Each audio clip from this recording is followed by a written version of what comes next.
आपके सामने एक बैलेंस केमिकल इक्वेशन दिया हुआ है और उसके बाद पूछा गया है कि कौन सा ऑप्शन करेक्ट होगा। तो ध्यान देंगे, हम लोग क्या करते हैं, इसके रेट ऑफ वेरिएशन को डिफरेंशियल फॉर्म में लिखते हैं। तो जब इसके रेट ऑफ वेरिएशन को डिफरेंशियल फॉर्म में लिखोगे तो आप ऐसा लिखोगे माइनस डी N2 का कॉन्सेंट्रेशन बाई डी टी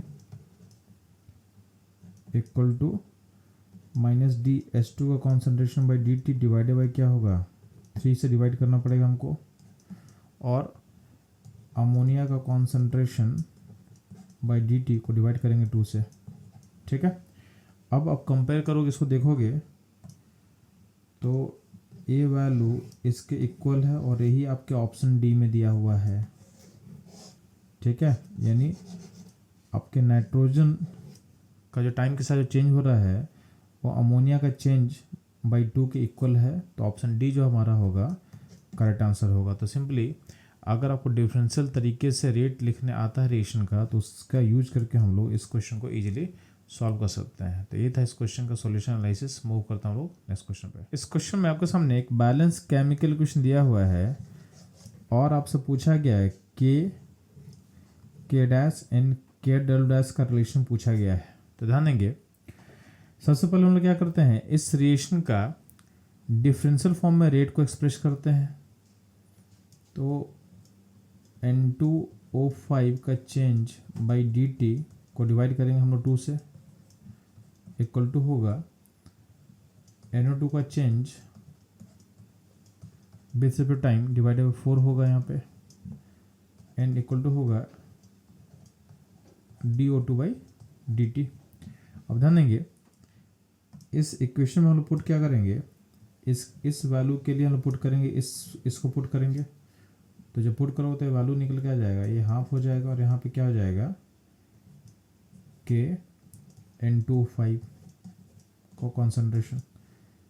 इसके बदले हम लोग क्या पुट कर देंगे, इसको पुट करेंगे तो अल्टीमेटली क्या हो जाएगा, ये 1/4 के डैश N2O5 का कॉन्सेंट्रेशन, और DO2 बाई डी टी के बदले क्या पुट करेंगे, यानी इसके बदले हम पुट करेंगे के डबल डैश N2O5 का कॉन्सेंट्रेशन।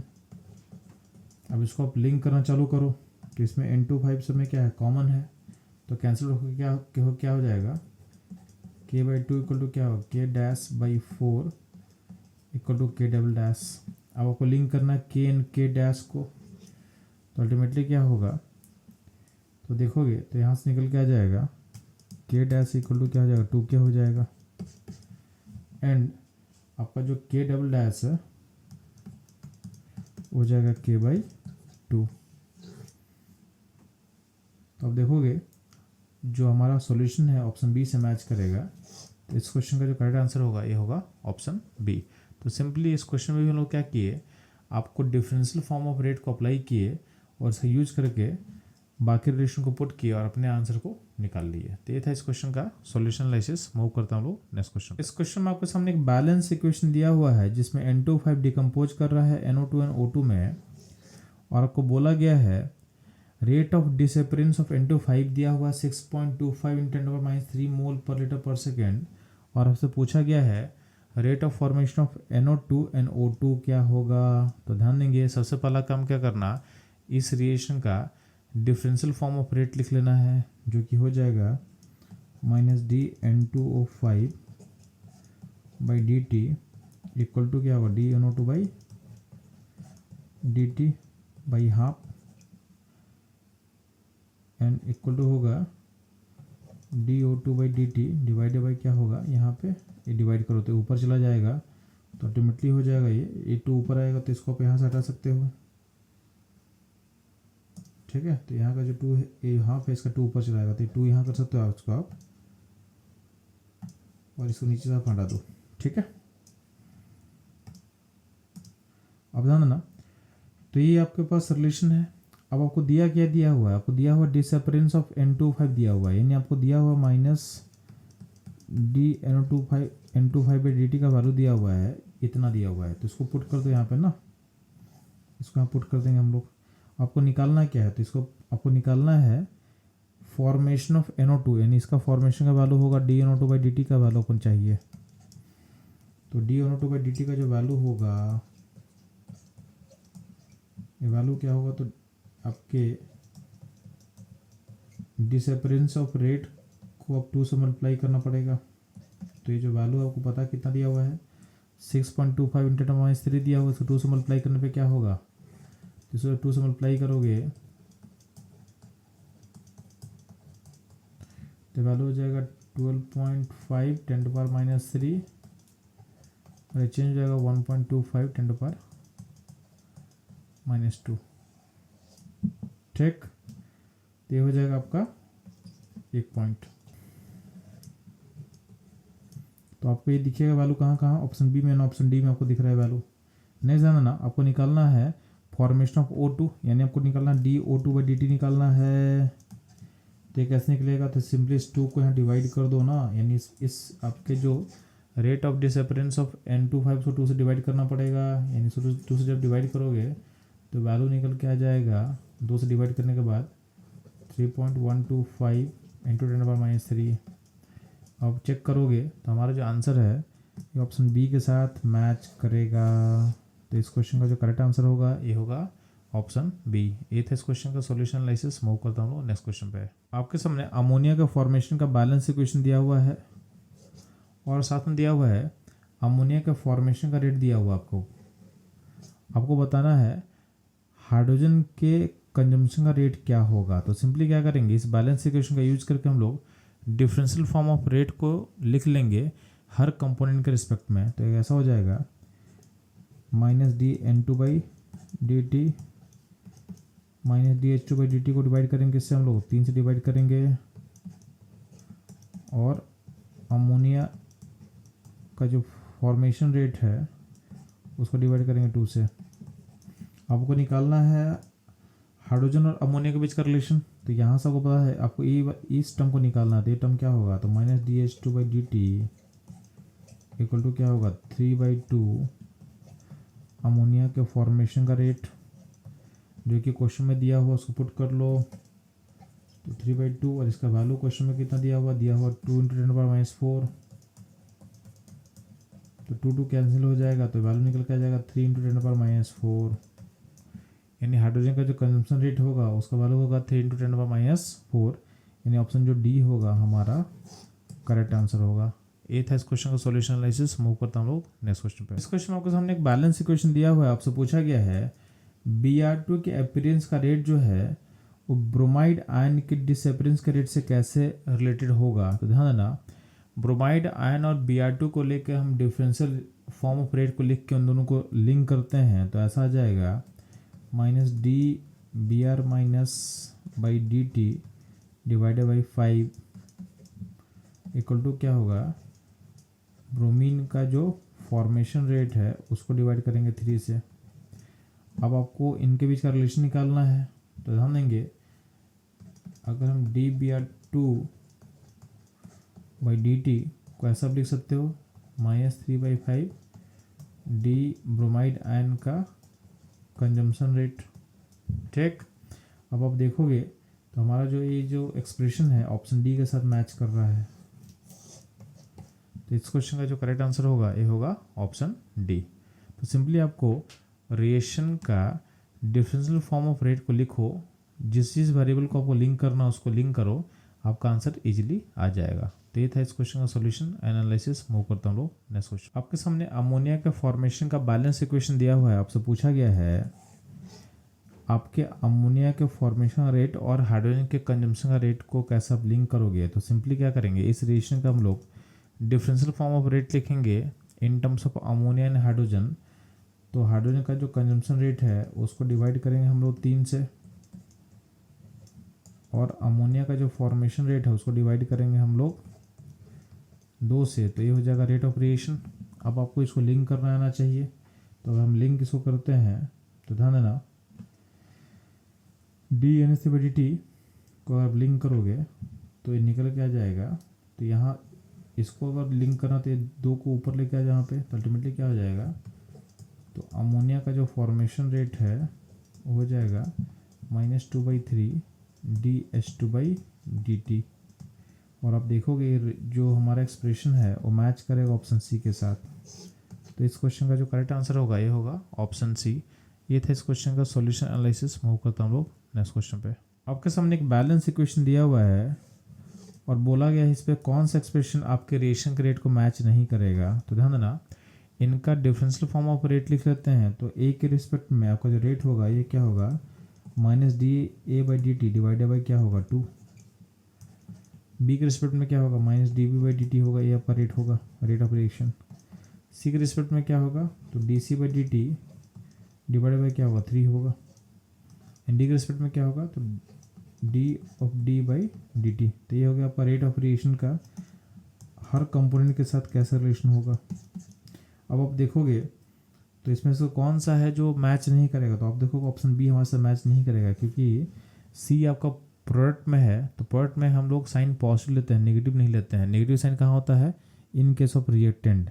तो आपके ए और बी में साइन नेगेटिव चलेगा, कोई दिक्कत नहीं, बट सी और डी में नेगेटिव नहीं होना चाहिए। तो ऑप्शन जो बी है उसमें चूँकि साइन नेगेटिव लिख दिया गया है, तो ये जो ऑप्शन होगा ये रेट को रिप्रेजेंट नहीं कर रहा होगा। यानी इस क्वेश्चन का करेक्ट आंसर जो होगा बी होगा। ठीक है, तो ये था इस क्वेश्चन का सॉल्यूशन एनालिसिस। मूव करता हूँ नेक्स्ट क्वेश्चन पे। इस क्वेश्चन में आपके सामने एक बैलेंस इक्वेशन दिया हुआ है जहाँ पे 3a गिव्स 2b है और आपको बोला गया है कि डी बाई डी टी को आप कैसे इक्वल कर सकते हो। तो इस रिलेशन का हम लोग डिफरेंशियल फॉर्म ऑफ रेट लिखेंगे तो क्या होगा, तो minus D by D T को डिवाइड करना पड़ेगा आपको कितने से, 3 से, इक्वल टू होगा डी बाई डी टी को डिवाइड करना पड़ेगा हमको किससे, 2 से। आपको डी बाई डी टी चाहिए तो क्या होगा, 2 को आप यहाँ लेके आ जाओ, तो क्या होगा, ये हो जाएगा D by D T equal to क्या हो जाएगा बच्चों लोग, ये हो जाएगा आपका -2/3 D A by D T. अब देखो कौन सा ऑप्शन मैच करेगा, ये मैच करेगा हमारे ऑप्शन बी के साथ। तो इस क्वेश्चन का करेक्ट आंसर होगा ऑप्शन बी। ये था इस क्वेश्चन एनालिसिस। मूव करता हूँ नेक्स्ट क्वेश्चन पे। इस क्वेश्चन में एक बैलेंस इक्वेशन दिया है, आपसे पूछा गया है ब्रोमीन का फॉर्मेशन और ब्रोमाइड आयन के कंजम्पशन का रेट को आप कैसे लिंक करोगे। तो क्या करना, सबसे पहले ब्रोमाइड एंड ब्रोमीन के रिस्पेक्ट में हम रेट ऑफ रिएक्शन लिखते हैं इन फॉर्म ऑफ डिफरेंशियल। तो होगा minus D bromide ion by D T को डिवाइड किस पे करेंगे हम लोग, 3 से डिवाइड करेंगे। And D B R 2 by D T को डिवाइड किससे करेंगे बच्चों लोग, ए डिवाइड करेंगे हम लोग 5 से। अब देखोगे इसको लिंक करना चालू करेंगे हम लोग, कौन सा लिंक सही होगा। तो ध्यान देंगे अगर हम इसको देखें तो D B R minus by D T equal to minus जो इधर था उसको इधर लेके आ गए हम लोग, -3/5 D B R 2 by D T. अब देखोगे ये जो हमारा एक्सप्रेशन हम निकाल रहे हैं मैच करेगा हमारे ऑप्शन ए के साथ। इस क्वेश्चन का जो करेक्ट आंसर होगा ये होगा ऑप्शन ए। ये था इस क्वेश्चन का एनालिसिस। मूव करता हम लोग नेक्स्ट क्वेश्चन पे। आपके सामने HI के फॉर्मेशन का बैलेंस इक्वेशन दिया हुआ है, बोला गया है कि रेट ऑफ रिएक्शन के लिए कौन सा एक्सप्रेशन करेक्ट होगा। तो ध्यान देना, सिंपली है H2 का जो change by time sign negative, I2 का change by time sign negative क्योंकि दोनों रिएक्टेंट था। HI का चेंज बाय टाइम का चेंज डिवाइडेड बाय 2, ये हो गया रेट का एक्सप्रेशन। अब देखो ये कौन सा ऑप्शन हमारे साथ मैच करेगा, तो देखो ऑप्शन बी हमारे साथ मैच करेगा। तो इस क्वेश्चन का जो करेक्ट आंसर होगा ये होगा ऑप्शन बी। ये था इस क्वेश्चन का एनालिसिस। मूव करता हूँ लोग नेक्स्ट क्वेश्चन पे। इस क्वेश्चन में आपके सामने एक रेट लॉ दिया हुआ है जहाँ पे ए का पावर 2 है और बी का पावर 1 है। तो बोला गया कि अगर हम ए को ट्रिपल करते हैं keeping concentration of B is constant, तो इनिशियल रेट में इम्पैक्ट क्या पड़ेगा। तो क्योंकि ए का पावर 2 है इन स्क्वायर है, तो उसमें अगर यहाँ ट्रिपल करोगे कॉन्सेंट्रेशन को, तो ट्रिपल का पावर 2 क्या होगा, ये वैल्यू क्या हो जाएगा 9। तो अगर हम कॉन्सेंट्रेशन को ट्रिपल करते हैं तो रेट में इम्पैक्ट क्या पड़ेगा, तो इम्पैक्ट पड़ेगा 9 टाइम्स। तो इसका मतलब है आपका जो रेट होगा इंक्रीज कर जाएगा बाय फैक्टर ऑफ 9, यानी ऑप्शन जो ए होगा इसका करेक्ट आंसर होगा।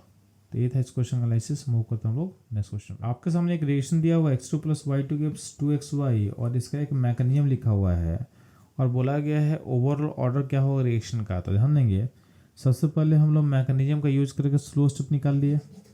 अब स्लो स्टेप के लिए क्या करेंगे हम लोग, रेट लॉ लिखें। तो रेट लॉ लिखें तो क्या होगा, रेट इक्वल टू क्या होगा, सम के concentration of x and y2 का कॉन्सेंट्रेशन।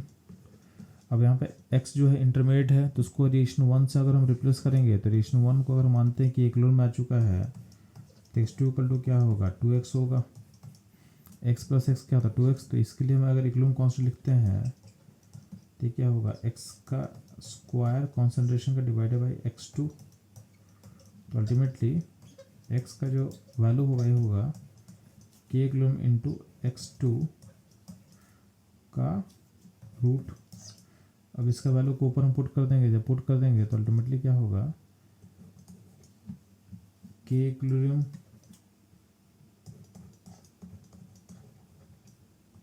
और x2 कॉन्सेंट्रेशन कहाँ है, रूट के अंदर आएगा और बाहर y2 रहेगा। तो अल्टीमेटली ये जो k है और k इक्विलिब्रियम मिलकर एक नया k बनेगा, इसको बोलते हैं k डैश, और x2 का पावर क्या हो गया हाफ और y2 का पावर क्या है 1। तो अल्टीमेटली आपका जो रेट लॉ है उसमें x2 का पावर हाफ है और y2 का पावर क्या है 1 है। ठीक है, तो ऑर्डर ऑफ रिएक्शन क्या हो जाएगा, तो हाफ प्लस 1 का वैल्यू कितना होता है बच्चे लोग, ये होता है 1.5, यानी ऑप्शन जो सी होगा इसका करेक्ट ऑर्डर होगा। तो ये था इस क्वेश्चन का एनालिसिस सॉल्यूशन। मूव करते हम लोग नेक्स्ट क्वेश्चन पे। इस क्वेश्चन में आपसे पूछा गया है कि टंगस्टन के सरफेस पे जब आप फॉस्फीन को डिकम्पोज करते हो लो प्रेशर पे तो ये फॉलो करता है फर्स्ट ऑर्डर का कंडीशन, ऐसा क्यों होता है। तो ध्यान देंगे जब भी हम बात करते हैं मेटल सरफेस का तो आपको याद होना चाहिए कि अगर मेटल का सरफेस होगा और यहाँ पे कोई गैस अगर हम ले रहे हैं तो जो गैस होगा पहले इस सरफेस पे क्या होता है एब्जॉर्ब होता है, उसका रिएक्शन में पार्टिसिपेट करता है। यानी आपके सरफेस पे जितना गैस का पार्टिकल एब्जॉर्ब होगा वही रिएक्शन में पार्टिसिपेट करता है। तो लो प्रेशर जोन में होता क्या है, आपका जो गैस का जो कॉन्सेंट्रेशन है और जो सरफेस एरिया का जो कवरेज है आपस में प्रोपोर्शनल होता है। तो अल्टीमेटली आपका जो रेट है, रेट में वही पार्टिसिपेट करेगा पार्टिकल जो कि सरफेस पे मौजूद होगा। तो रेट जो होता है सरफेस एरिया के कवरेज के प्रोपोर्शनल होता है, और सरफेस एरिया का जो कवरेज है वो प्रोपोर्शनल टू क्या होता है, प्रोपोर्शनल टू कॉन्सेंट्रेशन होता है। और ये क्या होगा, इसका पावर चूँकि 1 है तो इसका ऑर्डर क्या होगा, इसका ऑर्डर हो जाएगा 1। ठीक है, अब ध्यान देंगे इसी क्वेश्चन में अगर आपसे बोला जाए कि आपका हाई प्रेशर होगा तो क्या होगा। तो हाई प्रेशर एरिया में क्या होता है, अगर हाई प्रेशर मेंटेन कर देंगे तो होता क्या है कि आपका जो सरफेस है मेटल का उसमें गैस का पार्टिकल को हम अगर हम ग्रीन कलर से मार्क करें तो गैस का पार्टिकल फुल्ली उसके ऊपर ऑक्यूपाई कर लेता है, यानी आपका सरफेस फुल्ली क्या होता है भर जाता है। अब आपका गैस का पार्टिकल आप यहाँ पे कितना भी इंक्रीज कर लो रेट को फ़र्क नहीं पड़ेगा। रेट अल्टीमेटली डिपेंड किस पे कर रहा है, सरफेस एरिया कवरेज पे। आपका सरफेस फुल्ली क्या होगा भर चुका है, तो भर चुका है तो अल्टीमेटली क्या होगा आपका यहाँ पे यानी गैसेस फेज में जो आप कॉन्सेंट्रेशन बढ़ाओगे उससे आपके रेट को फ़र्क नहीं पड़ेगा, यानी उस केस में क्या होगा आपका ऑर्डर 0 हो जाएगा हाई प्रेशर एरिया में।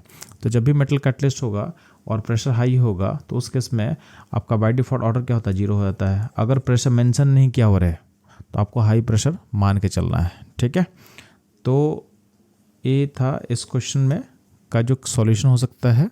अब ध्यान देंगे हमारा जो कि क्वेश्चन में मेंशन क्या होता है लो प्रेशर, तो लो प्रेशर पे हम लोग क्या जूम करेंगे कि रेट जो होता है वो सरफेस एरिया के कवरेज के प्रोपोर्शनल होगा, जो कि इंडक्टिव प्रोपोर्शनल होता है कॉन्सेंट्रेशन ऑफ रिएक्टेंट।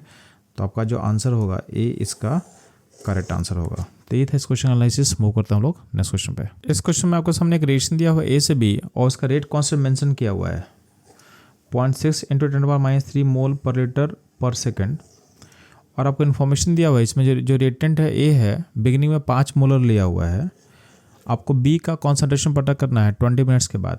तो सिंपली ध्यान देना आप पहले इसके रेट कांस्टेंट के यूनिट को कंपेयर करो, जनरल जो यूनिट होता है रेट कांस्टेंट का उसे कंपेयर करते हैं। तो आपको पता होना चाहिए जो जनरल यूनिट होता है रेट कांस्टेंट का होता है मोल का पावर 1 - n होता है। ठीक है, वॉल्यूम का पावर n - 1 होता है सेकेंड इनवर्स। तो अब अगर मोल का पावर को कंपेयर कर लोगे तो यहाँ से आपको ऑर्डर पता चल जाएगा। यहाँ पे मोल का पावर कितना दिया है, तो पावर दिया हुआ है 1 - n और यहाँ पावर क्या लिया हुआ है 1। ठीक, तो यहाँ से n क्या हो जाएगा, n हो जाएगा आपका 0, यहाँ से n क्या हो जाएगा 0। ठीक, तो यानी इसका मतलब है इस रिएक्शन का ऑर्डर है 0।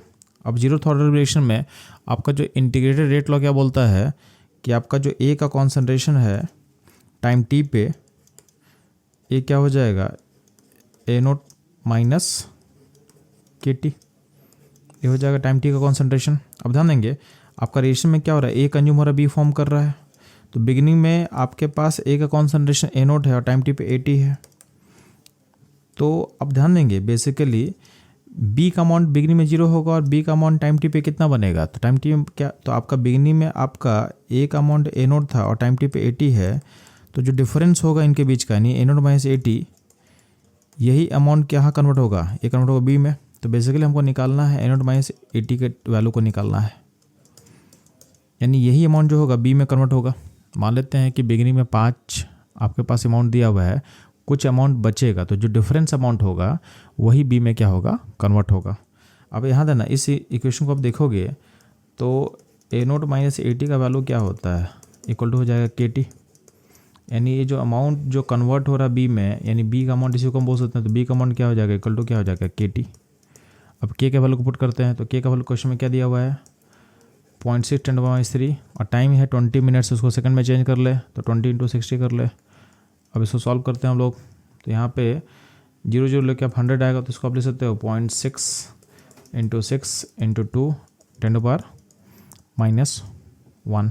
ठीक, अभी हो जाएगा 7.2 × 10⁻⁻1, यानी क्या हो जाएगा 0.72, यानी बी का जो अमाउंट फॉर्म करने वाला है इसका वैल्यू हो जाएगा 0.72।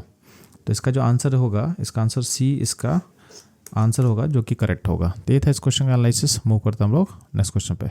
इस क्वेश्चन में एक रिलेशन दिया हुआ है जिसमें रिएक्टेंट ए एंड बी है, उसका डिपेंडेंस बोला गया है कि ए के रिस्पेक्ट में ऑर्डर है 2 और बी के रिस्पेक्ट में ऑर्डर है 3। तो इसका जो रेट लॉ होगा, रेट लॉ में अगर देखोगे तो इक्वल टू सम के ए का स्क्वायर होगा, बी का पावर क्या होगा, क्यू होगा। बोला गया है कि अगर हम बी और ए दोनों के कॉन्सेंट्रेशन को डबल करते हैं तो रेट में इम्पैक्ट क्या पड़ने वाला है। तो बेसिकली क्या होगा, आप अगर ए के कॉन्सेंट्रेशन को 2A पुट करोगे और बी को अगर पुट करोगे 2B, तो यहाँ पे क्या होगा, के होगा, इस 2 का पावर, इस 2A में 2 का पावर क्या होगा, 2 का पावर 2 होगा और ए का पावर फिर से क्या होगा, स्क्वायर आएगा। और यहाँ 2B जब पुट करो तो 2 का पावर क्या होगा, क्यू होगा और बी का पावर फिर से क्या आएगा, क्यू आएगा। तो इसको आप अगर बाहर ले लो तो क्या हो जाएगा 4 × 8 और के यहाँ रहेगा और यहाँ ए स्क्वायर होगा एंड बी क्यू होगा। तो जो आपका नया रेट होगा, जो रेट न्यू होने वाला है, इसमें क्या होगा, पुराने रेट को देखोगे तो इसमें आप 4 × 8 को मल्टीप्लाई कर लो तो अल्टीमेटली क्या होगा 32 × ए का स्क्वायर बी का क्यू और यहाँ पे के होने वाला और ये था आपका पुराना रेट। तो जो आपका रेट न्यू होने वाला है ये 32 टाइम्स रेट ओल्ड होगा।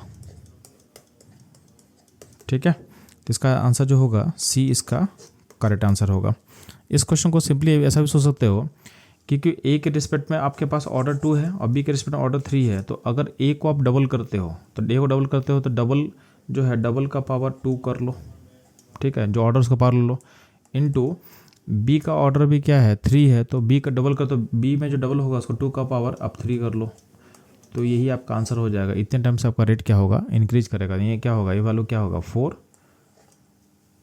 और ये वैल्यू क्या हो जाएगा 8, तो हो जाएगा 32 टाइम्स से आपका रेट क्या होगा, इनहेंस करेगा। तो ये था इस क्वेश्चन का एनालिसिस। मूव करते हैं हम लोग नेक्स्ट क्वेश्चन पे। इस क्वेश्चन आपके सामने एक रिलेशन दिया हुआ ए से बी और बोला गया है कि जब आप बी के कॉन्सेंट्रेशन को डबल करते हो तो रेट भी क्या होता है, आपका डबल होता है। ठीक है, तो इसका रेट लॉ लिख लेते हैं हम लोग थोड़ा सा कि सम ए का पावर एक्स ले लेंगे, बी का पावर वाई ले लेंगे। तो यहाँ क्वेश्चन के अकॉर्डिंग क्या है, रेट डबल होता है जब कॉन्सेंट्रेशन बी का डबल होता है, यानी रेट और बी में रिलेशन क्या है, तो रेट और बी में रिलेशन जो है वो प्रोपोर्शनल का है। तो जितने टाइम से आप कॉन्सेंट्रेशन बढ़ाते होते हैं टाइम से क्या होता है, रेट बढ़ता है। इसका यानी यहाँ पर जो पावर होना चाहिए क्या होना चाहिए, 1 होना चाहिए। यानी आपका जो बी का पावर यहाँ पे अगर हम कुछ वाई मान रहे हैं तो वाई का वैल्यू क्या हो जाएगा 1। ठीक है, अगला बोला गया है कि रेट इंक्रीज करता by factor of 8 when concentration of both A and B double. तो है ना, अगर रेट 8 टाइम से बढ़ता है तब जब बी और ए दोनों अमाउंट को हम डबल करते हैं, तो चूँकि बी का पावर अब 1 निकाल चुके हो तो बी का जो कॉन्सेंट्रेशन डबल होगा उसका कंट्रीब्यूशन 2 होगा। अब ए का कॉन्सेंट्रेशन डबल हो रहा है तो उसका जो कंट्रीब्यूशन होगा 2 टू पावर एक्स होगा जो उसका ऑर्डर है। तो इसको सॉल्व करो तो क्या हो जाएगा, तो अल्टीमेटली हो जाएगा इसको इक्वेट करो तो ये 2 यहाँ से डिवाइड करो तो क्या होगा 2, तो ये हो जाएगा 2 to power x equal to 4 हो जाएगा। तो यहाँ से x कितना निकलेगा, x निकल के आ जाएगा 2। इसका मतलब आपका जो a का पावर 2 होगा, b का पावर 1 होगा। तो जो सही जो रेट लॉ है इस गिवन क्वेश्चन का ये हो जाएगा ऑप्शन डी। तो इस क्वेश्चन का जो करेक्ट आंसर होगा ये होगा ऑप्शन डी। तो ये था इस क्वेश्चन का एनालिसिस। मूव करते हैं हम लोग नेक्स्ट क्वेश्चन पे। इस क्वेश्चन बोला गया है कि इसमें कौन सा स्टेटमेंट ऑर्डर के लिए सही नहीं है। तो ध्यान देंगे, पहला स्टेटमेंट क्या बोला गया है कि order can be determined experimentally, ये सही है, इसको थ्योरेटिकली आप निकाल नहीं सकते हो। Order is not influenced by the stoichiometric coefficient of the reactant, ये भी सही है, इसको आपके रिएक्टेंट के कोएफिशिएंट से कोई मतलब नहीं होता है। Order of reaction is the sum of power to the concentration terms of reactant to express the rate of reaction, ये भी सही है। यानी रेट लॉ में जो पावर होगा उसका सम ही ऑर्डर होता है। अगर आप ऑप्शन डी को देखोगे तो डी में बोला गया है कि order of reaction is always whole number, ये गलत है। गलत क्यों है कि ऑर्डर 0 भी हो सकता है, ऑर्डर जो है आपका नेगेटिव भी हो सकता है, ऑर्डर फ्रैक्शन भी हो सकता है, इसलिए इसको सिर्फ होल नंबर तो हम नहीं बोल सकते हैं। इसलिए इस क्वेश्चन में जो पूछा गया था कि कौन सा इनकरेक्ट होगा ऑर्डर के लिए, तो ऑप्शन डी जो होगा इनकरेक्ट होगा।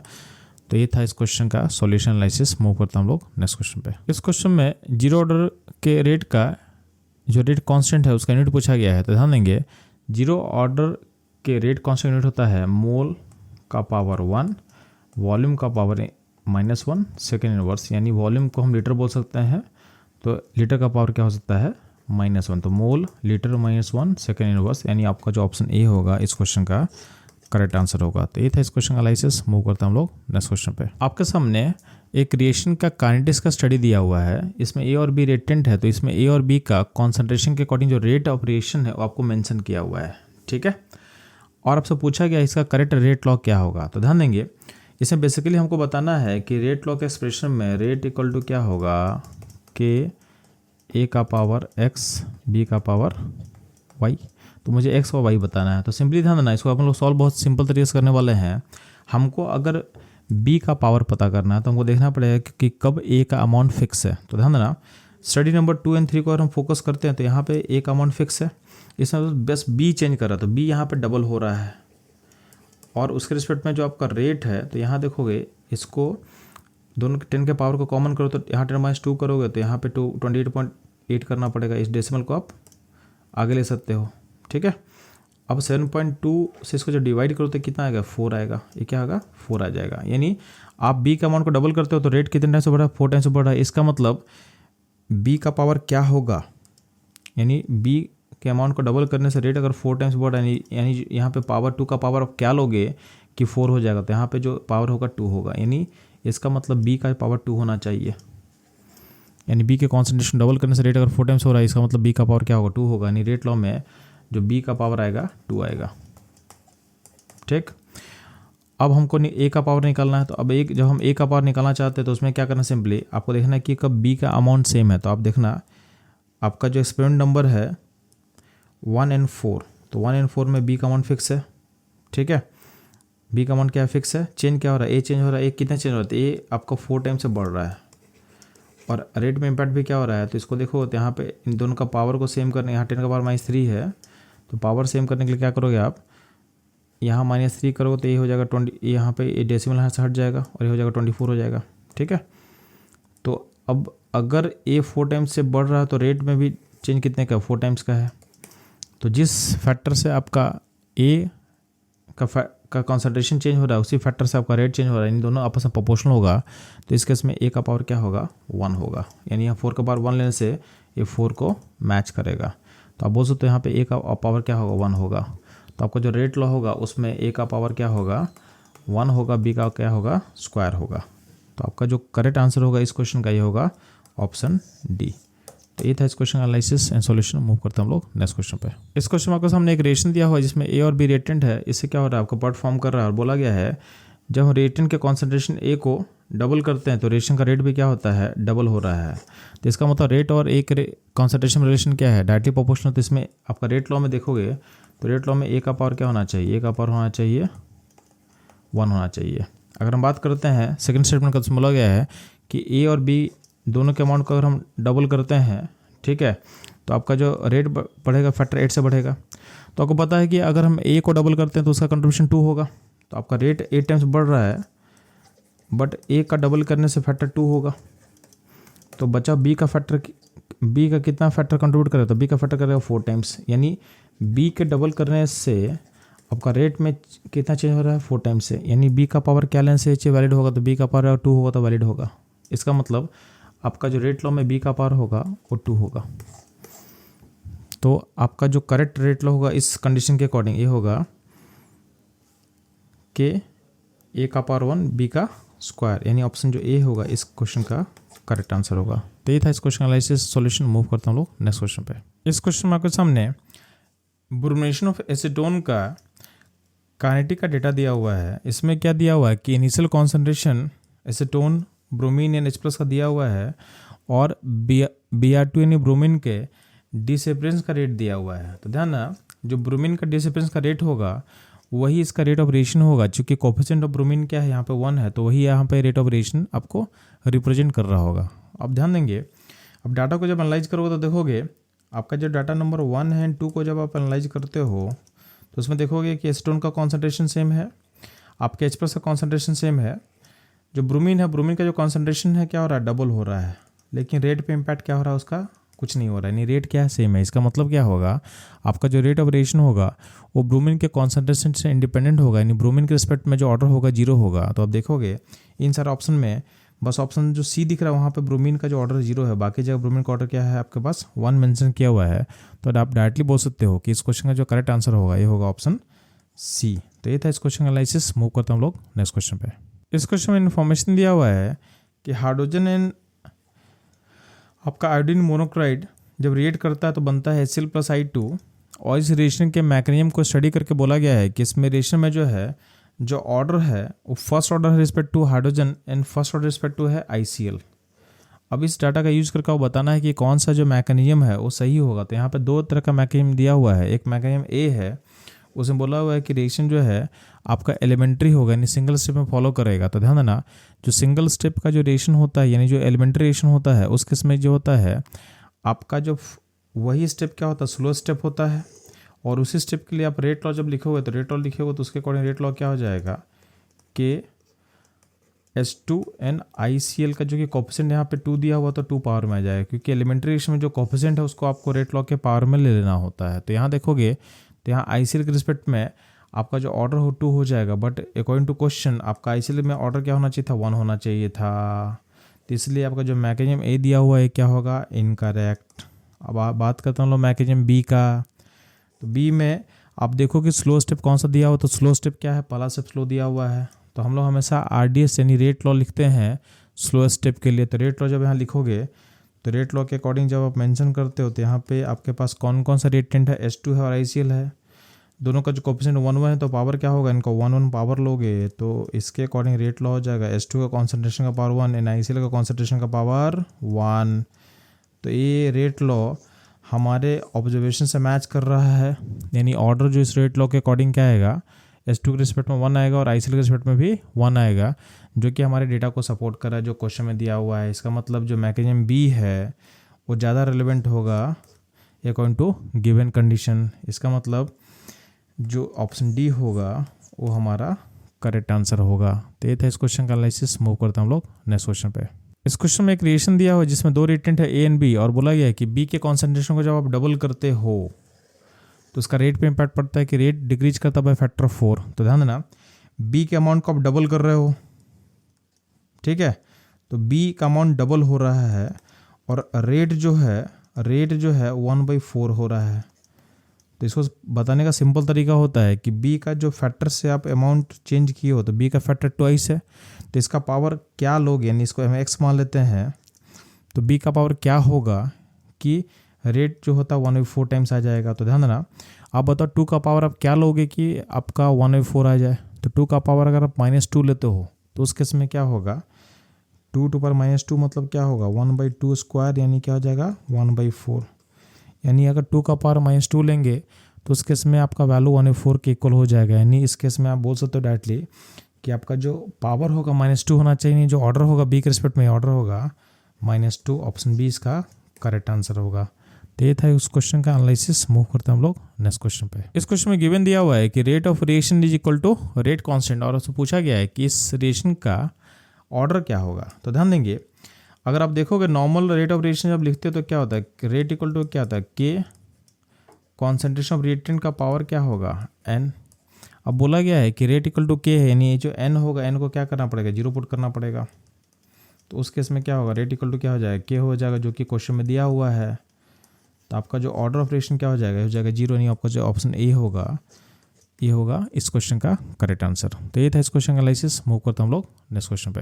इस क्वेश्चन में आपके सामने एक रिएक्शन दिया हुआ है जिसमें ए रिएक्टेंट है और बी और सी क्या प्रोडक्ट है, और बोला गया है कि रिएक्शन जीरो ऑर्डर कब होगा। तो ध्यान देना, रिएक्शन जीरो ऑर्डर तब होगा जब इसका जो रेट है कॉन्सेंट्रेशन ऑफ रिएक्टेंट से इंडिपेंडेंट होगा, यानी यहाँ पे के और ए का कॉन्सेंट्रेशन का पावर क्या होगा, जीरो होगा। यानी इसका मतलब अगर आप ए के कॉन्सेंट्रेशन को वेरी भी करोगे तो उससे रेट को फर्क नहीं पड़ेगा। तो ध्यान देंगे, ये हमारा जो आंसर है किससे मैच कर रहा है, तो हमारे ऑप्शन बी से मैच करेगा, यानी रेट ऑफ रिएक्शन जो है remain same at any concentration of A. यानी इस सिचुएशन में इस रिएक्शन का जो ऑर्डर होगा उसको आप जीरो बोल सकते हो, यानी इसका आंसर जो होगा ऑप्शन बी होगा। ठीक है, तो ये था इस क्वेश्चन का एनालिसिस। मूव करते हैं हम लोग नेक्स्ट क्वेश्चन पे। इस क्वेश्चन में आपके सामने एक रिएक्शन दिया हो जहाँ पे N2O5 डिकम्पोज करके NO2 NO2 में कन्वर्ट हो रहा है, और आपको उस रिएक्शन में किसी मोमेंट पे रेट एंड रेट कांस्टेंट का वैल्यू दिया हुआ है। तो ध्यान देना, रेट कांस्टेंट के वैल्यू को आप देखोगे तो उसमें उसका यूनिट को चेक करो, तो है इसका यूनिट क्या दिया है, सेकेंड इनवर्स। इसको आप चेक करोगे तो आपको समझ में आ जाएगा कि एक किस ऑर्डर का रिएक्शन है। तो रेट कांस्टेंट का यूनिट चूंकि सेकेंड इनवर्स है, इसका मतलब इस रिएक्शन का जो ऑर्डर होगा, ऑर्डर क्या हो जाएगा, 1। ठीक है, तो रेट कांस्टेंट की यूनिट को चेक करके हम बोल सकते हैं कि ऑर्डर क्या होगा, इसका ऑर्डर फर्स्ट होगा। तो फर्स्ट ऑर्डर इक्वेशन का जो रेट लॉ लिख सकते हो, के कॉन्सेंट्रेशन ऑफ N2O5 का पावर क्या होगा, 1। आपको रेट का वैल्यू दिया हुआ है 1.02 इंटू 10⁻⁻⁴। आपको जो है रेट कांस्टेंट का वैल्यू दिया हुआ है 3.4 इंटू 10⁻⁵। आपसे पूछा गया कॉन्सेंट्रेशन ऑफ N2O5, ये आपको निकालना है। तो कोई दिक्कत नहीं, बस सॉल्व कर निकालो आप। तो इसको जब निकालोगे तो आपका जो वैल्यू आएगा, तो ये वैल्यू ऑलमोस्ट 10.2 हो जाएगा यहाँ पे, डिवाइडेड बाई 3.4। तो इसको आप लमसम जब निकालोगे ना तो वैल्यू मैच करेगा, ऑलमोस्ट ये 3 बार में कटेगा। तो इसका जो करेक्ट आंसर होगा कॉन्सेंट्रेशन का, ये हो जाएगा ऑप्शन बी। तो ये था इस क्वेश्चन का एनालिसिस। मूव करते हम लोग नेक्स्ट क्वेश्चन पे। इस क्वेश्चन में आपके सामने एक बैलेंस इक्वेशन दिया हुआ है, और इसमें जो भी रिएक्टेंट पार्टिकल हैं उनके कॉन्सेंट्रेशन के साथ जो रेट का वैल्यू मेंशन किया हुआ है, और 3 अलग अलग सेट ऑफ डेटा दिया हुआ है, और बोला गया है इस डेटा का यूज करके आपको बताना है रेट लॉ का एक्सप्रेशन क्या होगा। ठीक है, तो ध्यान देंगे, इसमें आप देखोगे कि अगर आपको ए के रिस्पेक्ट में अगर ऑर्डर पता करना है, तो ध्यान देना, आप देखोगे यहाँ पे बी यहाँ और यहाँ फिक्स है। ठीक है, यानी एक्सपेरिमेंट नंबर 2 में एंड 3 में बी का मान फिक्स है, ए बस वेरी कर रहा है और ए डबल हो रहा है, और ये डबल हो रहा है तो रेट जो है रेट फिक्स है, रेट में कोई चेंज नहीं हो रहा है। यानी ए जब डबल हो रहा है तो रेट में इम्पैक्ट कुछ नहीं हो रहा है। इसका मतलब ए के रिस्पेक्ट में ऑर्डर क्या होगा, जीरो होगा, यानी ए का पावर क्या होगा, जीरो होना चाहिए, क्योंकि ए के चेंज होने से आपका रेट में कोई फर्क नहीं पड़ रहा है। अब ध्यान देंगे, अगर हम बात कर रहे हैं बी के रिस्पेक्ट में ऑर्डर क्या होगा, तो तब आपको चेक करना है कि कब ए का वैल्यू कांस्टेंट है। तो ध्यान देना, एक्सपेरिमेंट नंबर 1 एंड 2 में आप देखोगे तो आपका ए का वैल्यू फिक्स है, इसमें बस बी चेंज कर रहा है, और बी यहाँ पे डबल हो रहा है, और रेट भी डबल हो रहा है, रेट भी डबल हो रहा है। यानी जिस रेशियो से आपका कॉन्सेंट्रेशन चेंज किया वही रेशियो से क्या हो रहा है, आपका रेट चेंज कर रहा है। इसका मतलब आपका जो बी का पावर क्या होगा, 1 होगा, यानी बी के रिस्पेक्ट में ऑर्डर क्या होगा, 1 होगा, यानी B2 का जो पावर होगा वो आपका 1 होने वाला है।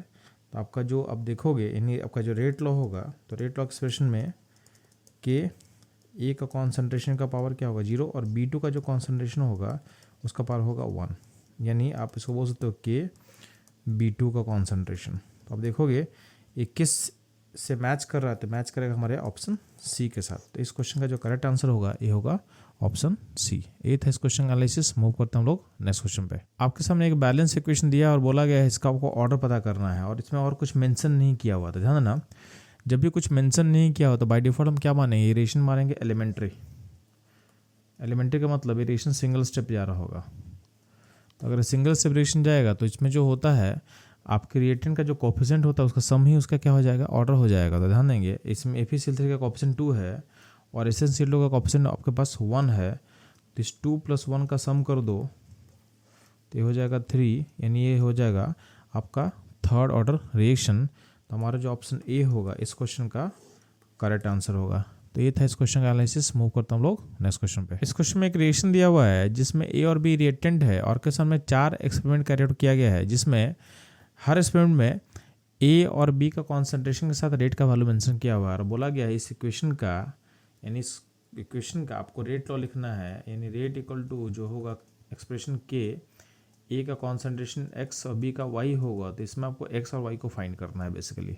तो ध्यान देंगे अगर आपको ए का पावर पता करना है कि यानी ए के रिस्पेक्ट में ऑर्डर क्या होगा तो आपको पता करना होगा। तो ध्यान देना आपको उस एक्सपेरिमेंट में फोकस करना है जहाँ पे बी का अमाउंट फिक्स होगा। तो आप चेक करोगे डेटा सेट अगर देखोगे 1 and 3, तो 1 and 3 में आपका बी का अमाउंट फिक्स है, बी में कोई चेंज नहीं हुआ है और ए क्या हो रहा है, ए डबल हो रहा है।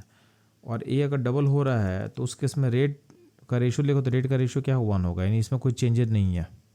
तो आपको सिंपली देखना है कि बी का ए के कॉन्सेंट्रेशन के चेंज होने के साथ साथ आपका रेट में इम्पैक्ट कुछ नहीं हो रहा है, यानी इसका मतलब आपका जो रेट है इंडिपेंडेंट ऑफ ए का कॉन्सेंट्रेशन होगा। यानी इस केस में क्या बोल सकते हो सिंपली कि ए का पावर जो होगा क्या होगा, 0 होगा। वो हमको दिख भी रहा है कि ए का अमाउंट ऑफ डबल कर रहे हो तो रेट में जो रेशियो है वो सेम ही रह रहा है, यानी रेशियो क्या वैल्यू क्या 1 होगा। तो डबल का पावर जो x है, x का वैल्यू आप क्या लोगे कि यहाँ पे 1 हो जाएगा। तो ध्यान देना यानी x का वैल्यू यहाँ पे क्या हो जाएगा 0, यानी 2 का पावर 0 होगा तो उसका वैल्यू क्या हो जाएगा 1 हो जाएगा। यानी इसका मतलब कि a का पावर यहाँ पे 0 हो चुका है। अब सिंपली हमको b का पावर यानी आपको y निकालना है। तो सिंपली क्या करना है, अगर आपको y पता करना है तो आप देखोगे कि कहाँ पे b वैरी कर रहा है। तो आप क्या करना, डेटा नंबर 1 and 2 को फोकस कर लो, ठीक है। डेटा नंबर 1 and 2 को आप फोकस कर लो। तो 1 2 में चूँकि आपका ए का पावर 0 हो चुका है तो इसको हम नेगलेक्ट कर सकते हैं। तो जो भी इम्पैक्ट आएगा रेट में किसका करना आएगा, जो भी इम्पैक्ट आएगा ड्यू टू होगा ड्यू टू बी। तो यहाँ पे क्या होगा, बी डबल हो रहा है और रेट में इम्पैक्ट क्या हो रहा है, रेट में इम्पैक्ट 8 टाइम्स हो रहा है। बी आपका डबल हो रहा है, रेट में इम्पैक्ट क्या है 8 टाइम्स से है। इसका मतलब डबल का पावर जो वाई होगा, वाई का वैल्यू आप क्या लोगे कि यहाँ पे 8 हो जाए तो वाई का वैल्यू यहाँ पे क्या होगा 3, यानी x का वैल्यू 0 निकाल लिए और y का वैल्यू क्या होगा 3 निकाल लिए। इसका मतलब जो रेट लॉ होगा, रेट लॉ हो जाएगा k a का पावर 0 एंड b का पावर क्या होगा 3। इसको आप लिख सकते हो k b का पावर 3। आपका जो ऑप्शन होगा ऑप्शन सी होगा इस क्वेश्चन का करेक्ट आंसर। ध्यान देना इस क्वेश्चन को वो सिंपली आप ये भी बना सकते थे कि आपको पता चलेगा कि a का पावर 0 है, यानी a के रिस्पेक्ट ऑर्डर क्या 0 है। तो आप ध्यान देंगे आपका ऑप्शन जो होगा ए और बी तो ऐसे ही हट सक चुका था। अब सिंपली क्या होगा सी और डी में से किसी को आपको एक टिक करना था। तो फाइनली हम लोग आंसर निकाल चुके हैं कि इसका आंसर जो होगा सी करेक्ट आंसर होगा। तो ये था इस क्वेश्चन का एनालिसिस। मूव करते हम लोग नेक्स्ट क्वेश्चन पे। इस क्वेश्चन में एक रिएक्शन दिया हुआ जिसमें ए आपका रिएक्टेंट है और गिवन दिया हुआ है कि इनिशियल कॉन्सेंट्रेशन जो ए का है जिसको मैं ए नोट बोल रहा हूँ, इसका वैल्यू लिया है 0.1 मोलर और ये जो वैल्यू है ए का एक चेंज हो जाता है 5 मिनट के बाद 0.001 मोलर में, यानी आप बोल सकते हो कि एट टाइम टी यानी जो 5 मिनट पे ये वैल्यू होगा 0.001 मोलर। और बोला कि रिएक्शन फर्स्ट ऑर्डर काइनेटिक्स को फॉलो कर रहा है और आपको निकालना है रेट कांस्टेंट ऑफ रिएक्शन। तो ध्यान देंगे इसमें सिंपल फर्स्ट ऑर्डर काइनेटिक्स के इक्वेशन को आप अप्लाई करेंगे तो के टी इक्वल टू क्या होगा 2.33 लॉग ए नोट बाई 80, यानी टाइम 0 का वैल्यू एंड टाइम टी का वैल्यू। अब इसे पुट करते हैं तो 2.33 जब पुट के बाद क्या होगा लॉग यहाँ ए नोट में क्या पुट करेंगे 0.1 और 80 क्या होगा 0.001। ये रेशियो कितना हो जाएगा, रेशियो हो जाएगा 100। तो ये हो जाएगा 2.33 लॉग 100। अब लॉग 100 को कैसे निकालोगे तो 2.33 लॉग 100 को ले सकते 10 का स्क्वायर और ये 2 बाहर आ जाएगा यहाँ पे। तो अल्टीमेटली और लॉग 10 का वैल्यू कितना होता है 1 होता है। तो अल्टीमेटली जो वैल्यू निकल के आ जाएगा इसको हम यहाँ लिख सकते हैं तो के टी इक्वल टू क्या होगा 2.33 इंटू 2 हो जाएगा। के कैसे निकलेगा, तो टाइम टी को जो पुट करो 5 मिनट, तो क्या होगा यहाँ पे 2.303 इंटू 2 डिवाइडेड बाई 5, ये होगा के का वैल्यू। अब इसको अब निकालोगे तो ये वैल्यू कितना आ जाएगा, तो ये हो जाएगा के इक्वल टू हो जाएगा 606.4.6/5। अब डिवाइड करने के बाद जो वैल्यू निकल के आ जाएगा 0.9212 के अराउंड आने वाला है मिनट इनवर्स। यानी जो रेट कांस्टेंट का वैल्यू निकलेगा 0.9212, यानी ऑप्शन जो बी होगा इस क्वेश्चन का करेक्ट आंसर होगा। तो ये था इस क्वेश्चन का एनालिसिस। मूव करता हूँ हम लोग नेक्स्ट क्वेश्चन पे। इस क्वेश्चन में एक ग्राफ दिया हुआ है, इसमें आपके सामने वाई एंड एक्स वेरिएबल दिया हुआ है और आपके कांस्टेंट टेम्परेचर पे जो यहाँ पे प्लॉट किया गया ग्राफ वो पैरेलल टू है एक्स एक्सिस, और बोला गया है ये जो ग्राफ है किन किन वेरिएबल के बीच में बना होगा। अगर हम इसके ऑर्डर को 0 और 1 माने तो ध्यान ना, अगर आपको ऑर्डर अगर 0 याद होगा तो ऑर्डर 0 वाले केस में जो रेट लॉ होता है, तो रेट इक्वल टू क्या होगा, के कॉन्सेंट्रेशन ऑफ रिएक्टेंट का पावर क्या होगा 0, तो उसमें रेट इक्वल टू क्या हो जाएगा, के हो जाएगा। इसका मतलब कॉन्सेंट्रेशन के साथ रेट का वैल्यू चेंज नहीं करेगा, यानी इस केस में क्या होगा, वाई पे अगर आप रेट प्लॉट करते हो और एक्स पे डालते हो कॉन्सेंट्रेशन, तो कॉन्सेंट्रेशन चेंज के साथ साथ आपका रेट में कोई फ़र्क नहीं पड़ेगा, यानी रेट क्या रहेगा, कांस्टेंट रहेगा। तो 0 ऑर्डर के लिए आपको वाई का वैल्यू, वाई के बदले क्या पुट करेंगे रेट, और एक्स वाले क्या पुट करेंगे कॉन्सेंट्रेशन। ठीक है, अगर यही बात करते हैं हम लोग फर्स्ट ऑर्डर में, तो ध्यान देना फर्स्ट ऑर्डर को याद होना चाहिए कि जो टी हाफ का वैल्यू है, यानी हाफ लाइफ जो होता है वो कॉन्सेंट्रेशन से इंडिपेंडेंट होता है। तो कॉन्सेंट्रेशन आप चेंज भी करो तो क्या होगा, हाफ लाइफ चेंज नहीं करने वाला है। तो उस केस में आपका अगर ऑर्डर फर्स्ट होगा तो ऑर्डर फर्स्ट में जो वाई होगा टी हाफ और एक्स हो जाएगा कॉन्सेंट्रेशन। अब देखोगे हमारा आंसर किससे मैच करेगा, तो हमारा आंसर मैच करेगा ऑप्शन सी के साथ, यानी 0 डायरेक्शन में जो वाई है रेट होगा और एक्स कॉन्सेंट्रेशन होगा। इन फर्स्ट डायरेक्शन में आपका वाई हो जाएगा टी हाफ और एक्स हो जाएगा कॉन्सेंट्रेशन। तो ये था इस क्वेश्चन का एनालिसिस। मूव करते हैं हम लोग नेक्स्ट क्वेश्चन पे। इस क्वेश्चन में आपके सामने एक रिएक्शन दिया हुआ है जिसमें आपका फर्स्ट और काइनेटिक्स को फॉलो किया गया है और बोला गया है जो रिएक्टेंट का अमाउंट है वो 2 ग्राम से 0.2 ग्राम की तरफ मूव किया है, तो उसमें टाइम कितना लगेगा आपसे पूछा गया है। तो ध्यान देना आपके पास फर्स्ट और काइनेटिक्स का इक्वेशन क्या होता है, के टी इक्वल टू क्या होगा 2.33 लॉग आर नोट, यानी टाइम 0 का कॉन्सेंट्रेशन बाई टाइम टी का कॉन्सेंट्रेशन या फिर अमाउंट। तो आपके पास जो है अमाउंट है टाइम 0 का कितना है 2 ग्राम, और टाइम टी का जो अमाउंट है आर टी है वो वैल्यू कितना है 0.2 ग्राम। इसको पुट कर दो यहाँ पे, तो आर नोट बाई टी का जब रेशियो लोगे ना तो रेशियो कितना आएगा 2/0.2, यानी क्या हो जाएगा 10। तो हो जाएगा के टी 2.33 लॉग यहाँ पे 10 आ चुका है। अब लॉग 10 का वैल्यू क्या होता है, ये हो जाता है 1। ठीक, तो के टी इक्वल टू हो जाएगा 2.303। आपको टाइम निकालना है, तो टाइम निकालने क्या करेंगे 2.3 को डिवाइड करेंगे किससे, के से, और के का वैल्यू आपका क्वेश्चन में मेंशन किया हुआ था, इसको पुट कर दो आप लोग। तो हो जाएगा 2.303 नीचे होगा 4.306 और इंटू 10⁻³ होगा। ये 2 बार में कैंसिल कर जाएगा, तो अल्टीमेट, और ये ऊपर जाएगा क्या हो जाएगा, ऊपर जाएगा 1000 हो जाएगा, यानी अल्टीमेटली क्या हो जाएगा जो टाइम का वैल्यू निकल के आ रहा है वो आ जाएगा कितना, तो टाइम का जो वैल्यू आ जाएगा 500। ठीक है, यानी बेसिकली क्या था, ये ऊपर जो 1000 ऊपर पहुंचा तो 1000/2 का वैल्यू कितना आ जाएगा 500। तो इसका आंसर क्या हो जाएगा, इसका आंसर हो जाएगा सी, यानी 2 से 0.2 ग्राम जाने में इस केस में आपको 500 सेकेंड लगने वाला है। तो ये था इस क्वेश्चन का एनालिसिस। मूव करता हम लोग नेक्स्ट क्वेश्चन पे। इस क्वेश्चन पूछा गया है कि फर्स्ट ऑर्डर रिएक्शन में आपका अगर रेट कांस्टेंट के दिया हुआ है तो आपको निकालना है time required for the completion of 99% of the reaction. तो ध्यान देना इस क्वेश्चन को हम लोग 2 तरीके से बनाते हैं। तो पहला चलता है हम लोग फंडामेंटल अप्रोच।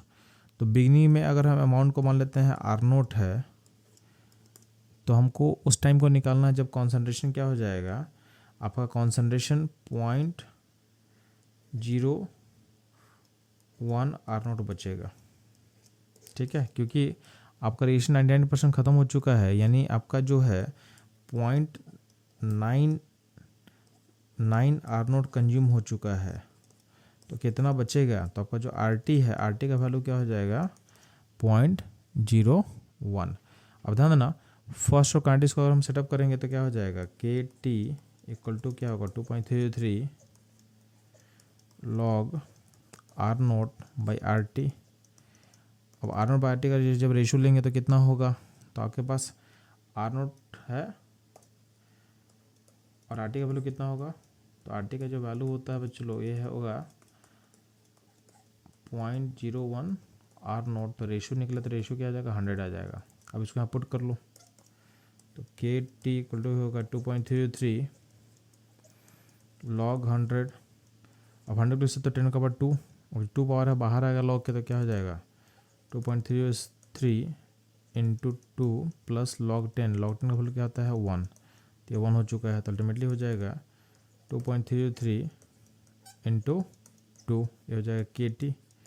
तो आपको टाइम पता करना, तो टाइम कैसे निकलेगा, तो यहाँ से आप टाइम निकाल सकते हो। तो टाइम निकल जाएगा आपके पास कितना, तो टी होगा 4.606 बाई के, यानी आपका जो ऑप्शन डी होगा इस क्वेश्चन का करेक्ट आंसर होगा।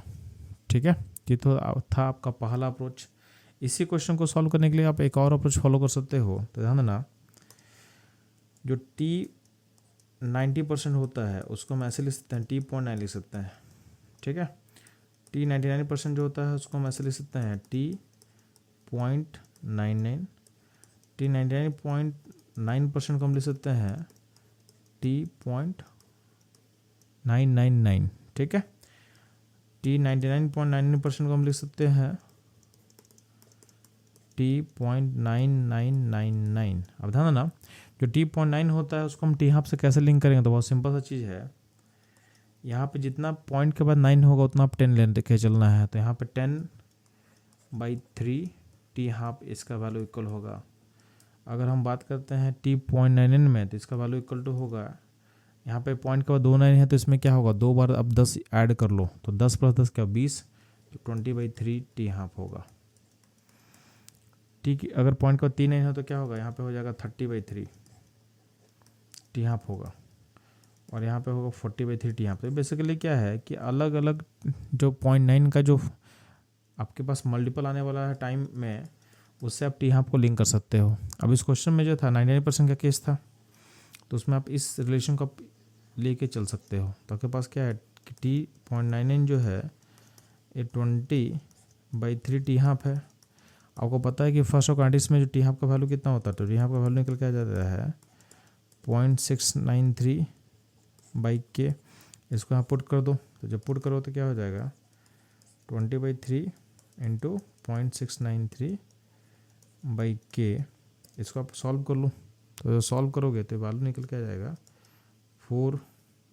ठीक है, तो ये जो वैल्यू आ जाएगा 4606/k के इक्वल आ जाएगा, जो कि ऑलरेडी हम निकाल चुके थे।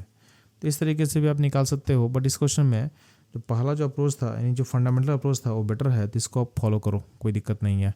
कभी कभी शॉर्टकट भी काम आएगा, तो दोनों को आपको याद कर लेना है। तो आपका जो करेक्ट आंसर होगा ऑप्शन डी, जो कि हम लोग पहले बता चुके हैं। तो ये था इस क्वेश्चन का एनालिसिस। मूव करते हैं हम लोग नेक्स्ट क्वेश्चन पे। आपके सामने फर्स्ट ऑर्डर इक्वेशन का आपका रेट कांस्टेंट दिया हुआ है, और अगर आपको फर्स्ट ऑर्डर नहीं भी लिखा रहता तो रेट कांस्टेंट का जो यूनिट है सेकंड नंबर से देख के आप बोल सकते थे कि इस रिएक्शन का जो ऑर्डर होगा फर्स्ट होगा। और बोला कि आपको टाइम निकालने के लिए जब आपका रिएक्टेंट 40 ग्राम से आपके 10 ग्राम में रिड्यूस हो रहा हो, ध्यान देंगे आप, ध्यान देना, जब 40 से 20 मूव किया होगा आपका रिएक्टेंट, तो उस केस में जो टाइम इंटरवल लगेगा वो क्या होगा टी हाफ होगा। एंड 20 से जब 10 मूव करेगा तो भी इस केस में आधा हो रहा, तो यहाँ पे टाइम इंटरवल क्या होगा टी हाफ लगेगा, और दोनों यहाँ पे क्या होगा सेम होगा। सेम क्यों होगा, क्योंकि आपका जो फर्स्ट ऑर्डर का रिएक्शन हो जो टी हाफ होता है उसका कॉन्सेंट्रेशन से मतलब नहीं होता है। ठीक, तो इस पूरे प्रोसेस में आपको 2 टी हाफ का टाइम लगने वाला है, तो टाइम टी क्या होगा 2 टी हाफ लगने वाला है। तो बेसिकली वो टी हाफ को डिफाइन करना पड़ेगा। तो ध्यान देना, जो टी हाफ का वैल्यू क्या होता है, तो 0.693/k कर सकते हो आप। अब के का वैल्यू पुट कर दो तो 0.693/k यानी 2.303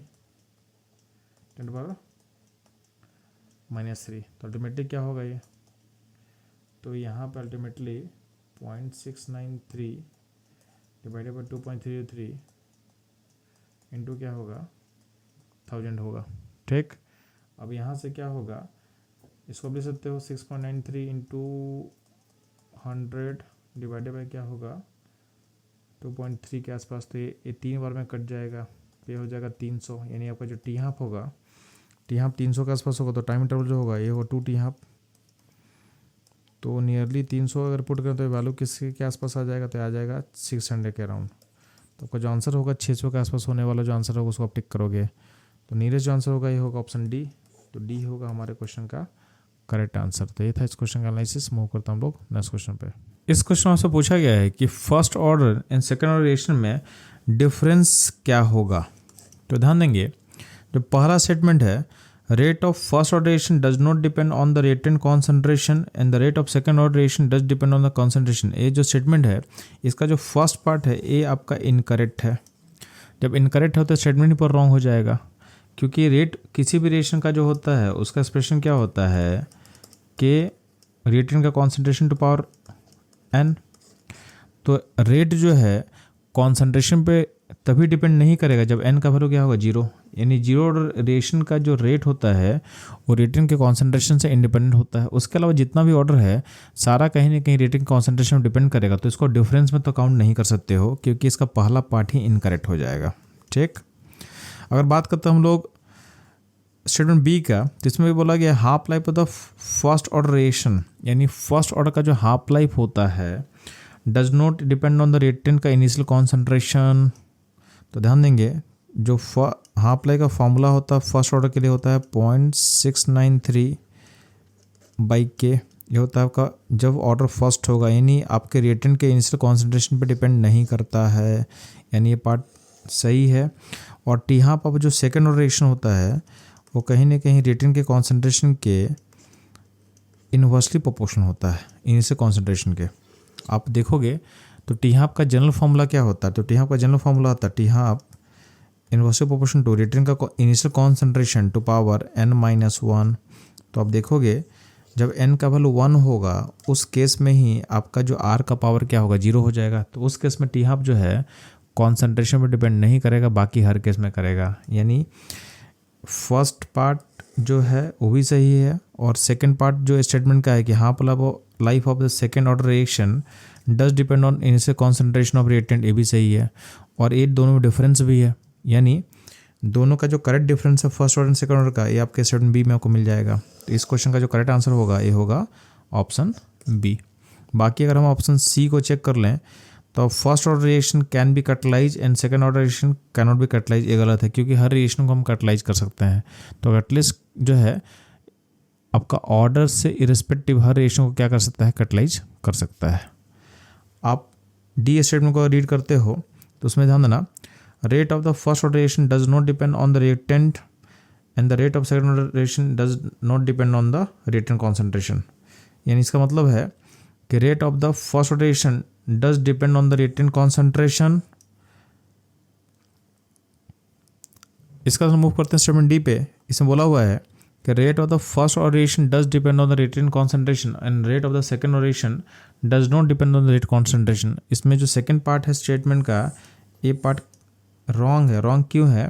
क्योंकि सेकंड ऑर्डर रिएक्शन का भी जो रेट होता है आपके कॉन्सेंट्रेशन पे डिपेंड करता है। तो इसका मतलब चूँकि ये पार्ट रॉन्ग है इसलिए आप इसको डिफरेंस में काउंट नहीं कर सकते हो। तो अल्टीमेटली इस क्वेश्चन का जो करेक्ट आंसर होगा ये होगा ऑप्शन बी, जो कि हम लोग पहले ही करेक्ट कर चुके हैं। तो ये था इस क्वेश्चन का एनालिसिस। मूव करता हम लोग नेक्स्ट क्वेश्चन पे। इस क्वेश्चन में पूछा गया है कि जब आप रिएक्टेंट के कॉन्सेंट्रेशन को डबल करते हो तो उसका इम्पैक्ट हाफ लाइफ पे कैसे पड़ता है फॉर जीरो ऑर्डर रिएक्शन। तो ध्यान देंगे, जीरो ऑर्डर रिएक्शन का जो टी हाफ होता है इनिशियल कॉन्सेंट्रेशन ऑफ रिएक्टेंट के प्रोपोर्शनल होता है। तो अगर इसको आप डबल करोगे तो टी हाफ भी क्या होगा, डबल होगा। ठीक है, तो अगर इसको आप ट्वाइस बढ़ाओगे तो टी हाफ भी क्या हो, ट्वाइस एंड डबल होगा। इसका जो आंसर होगा ऑप्शन बी होगा। ये था इस क्वेश्चन का करेक्ट आंसर एनालिसिस। मूव करता हम लोग नेक्स्ट क्वेश्चन पे। इस क्वेश्चन में फर्स्ट ऑर्डर रिएक्शन का रेट कांस्टेंट दिया हुआ है, कितना दिया हुआ, 10⁻² सेकेंड इनवर्स। और से पूछा गया है आपको टाइम पता करना है जब आपका रिएक्टेंट का अमाउंट 20 ग्राम से कहाँ पहुँच जाए, 5 ग्राम तक में। तो ध्यान देंगे 20 ग्राम से अगर हमको 5 ग्राम मूव करना है तो ये 20 ग्राम से 10 ग्राम मूव करेगा, यानी खुद को आधा करेगा। फिर 10 ग्राम से खुद को 5 ग्राम में मूव करेगा, यहाँ पे खुद को आधा करने वाला है। तो यहाँ का जो टाइम है उसको हम टी हाफ बोल सकते हैं, यहाँ का टाइम को हम टी हाफ बोल सकते हैं। नहीं, इस टाइम में आपका सिस्टम खुद को हाफ कर रहा है, तो इस पूरे प्रोसेस में आपको 2 टी हाफ लगने वाला है। और को पता है कि जो टी हाफ का वैल्यू होता है फर्स्ट रोटेशन का, ये इंडिपेंडेंट ऑफ कॉन्सेंट्रेशन होता है, और इसका फॉर्मूला क्या होता है, टी हाफ इक्वल टू होता है 0.693 पाई के। ठीक है, तो टी हाफ पर हम निकाल लेते हैं, तो टी हाफ कितना निकलेगा इस क्वेश्चन में 0.693, और के का वैल्यू कितना 2 है, तो ये वैल्यू निकल के आ जाएगा 69.3 सेकेंड। और इस पूरे प्रोसेस में आपका टाइम रिक्वायर कितना है, तो टाइम इक्वल टू होगा 2 टी हाफ। तो 2 टी हाफ का वैल्यू को अपन निकालना है, तो ये हो जाएगा 2 × 69.3, इसको मल्टीप्लाई करते हुए वैल्यू निकल के आ जाएगा 138.6 सेकेंड। यानी आपका रिएक्टेंट का जो अमाउंट है 20 ग्राम से 5 ग्राम होने में आपको टाइम लगने वाला है 138.6 सेकेंड। यानी आपका जो ऑप्शन ए होगा इस क्वेश्चन का करेक्ट आंसर होगा। तो ये था इस क्वेश्चन एनालिसिस। मूव करता हूँ हम लोग नेक्स्ट क्वेश्चन पे। इस क्वेश्चन में आपको सामने एक फर्स्ट ऑर्डर रिएक्शन दिया हुआ और बोला हुआ है इस रिएक्शन का जो रेट है वो 0.04 है एट 10 सेकेंड पे, एंड 20 सेकेंड पे वैल्यू दिया हो 0.03। और आपसे पूछा गया है इस रिएक्शन का आपको हाफ लाइफ पता करना है। तो ध्यान देंगे, सबसे पहले आपको पता होना चाहिए फर्स्ट ऑर्डर इक्वेशन हम लोग फॉलो करते हैं, क्या करते हैं हम लोग, तो के टी इक्वल टू होता है अपने पास क्या होता है ln R note by R T, ये रिएक्टेंट का कॉन्सेंट्रेशन होता है। ठीक है, अब ध्यान देंगे अगर दो अलग अलग टाइम पे हम निकाले, तो अगर मान लेते हैं टाइम t1 पे कॉन्सेंट्रेशन अगर हम मान लेते हैं जो आर टी है उसका वैल्यू को अगर आप R1 मान लेते हो तो उसको पुट कर दो, तो के T1 इक्वल टू क्या होगा lawn R note by R1 हो जाएगा। सिमिलरली अगर टाइम T2 पे अगर कॉन्सेंट्रेशन R2 है तो वहाँ पे क्या हो जाएगा वैल्यू, इक्वेशन में डालो उससे क्या हो जाएगा K T2 equal to ln R note by R2 हो जाएगा।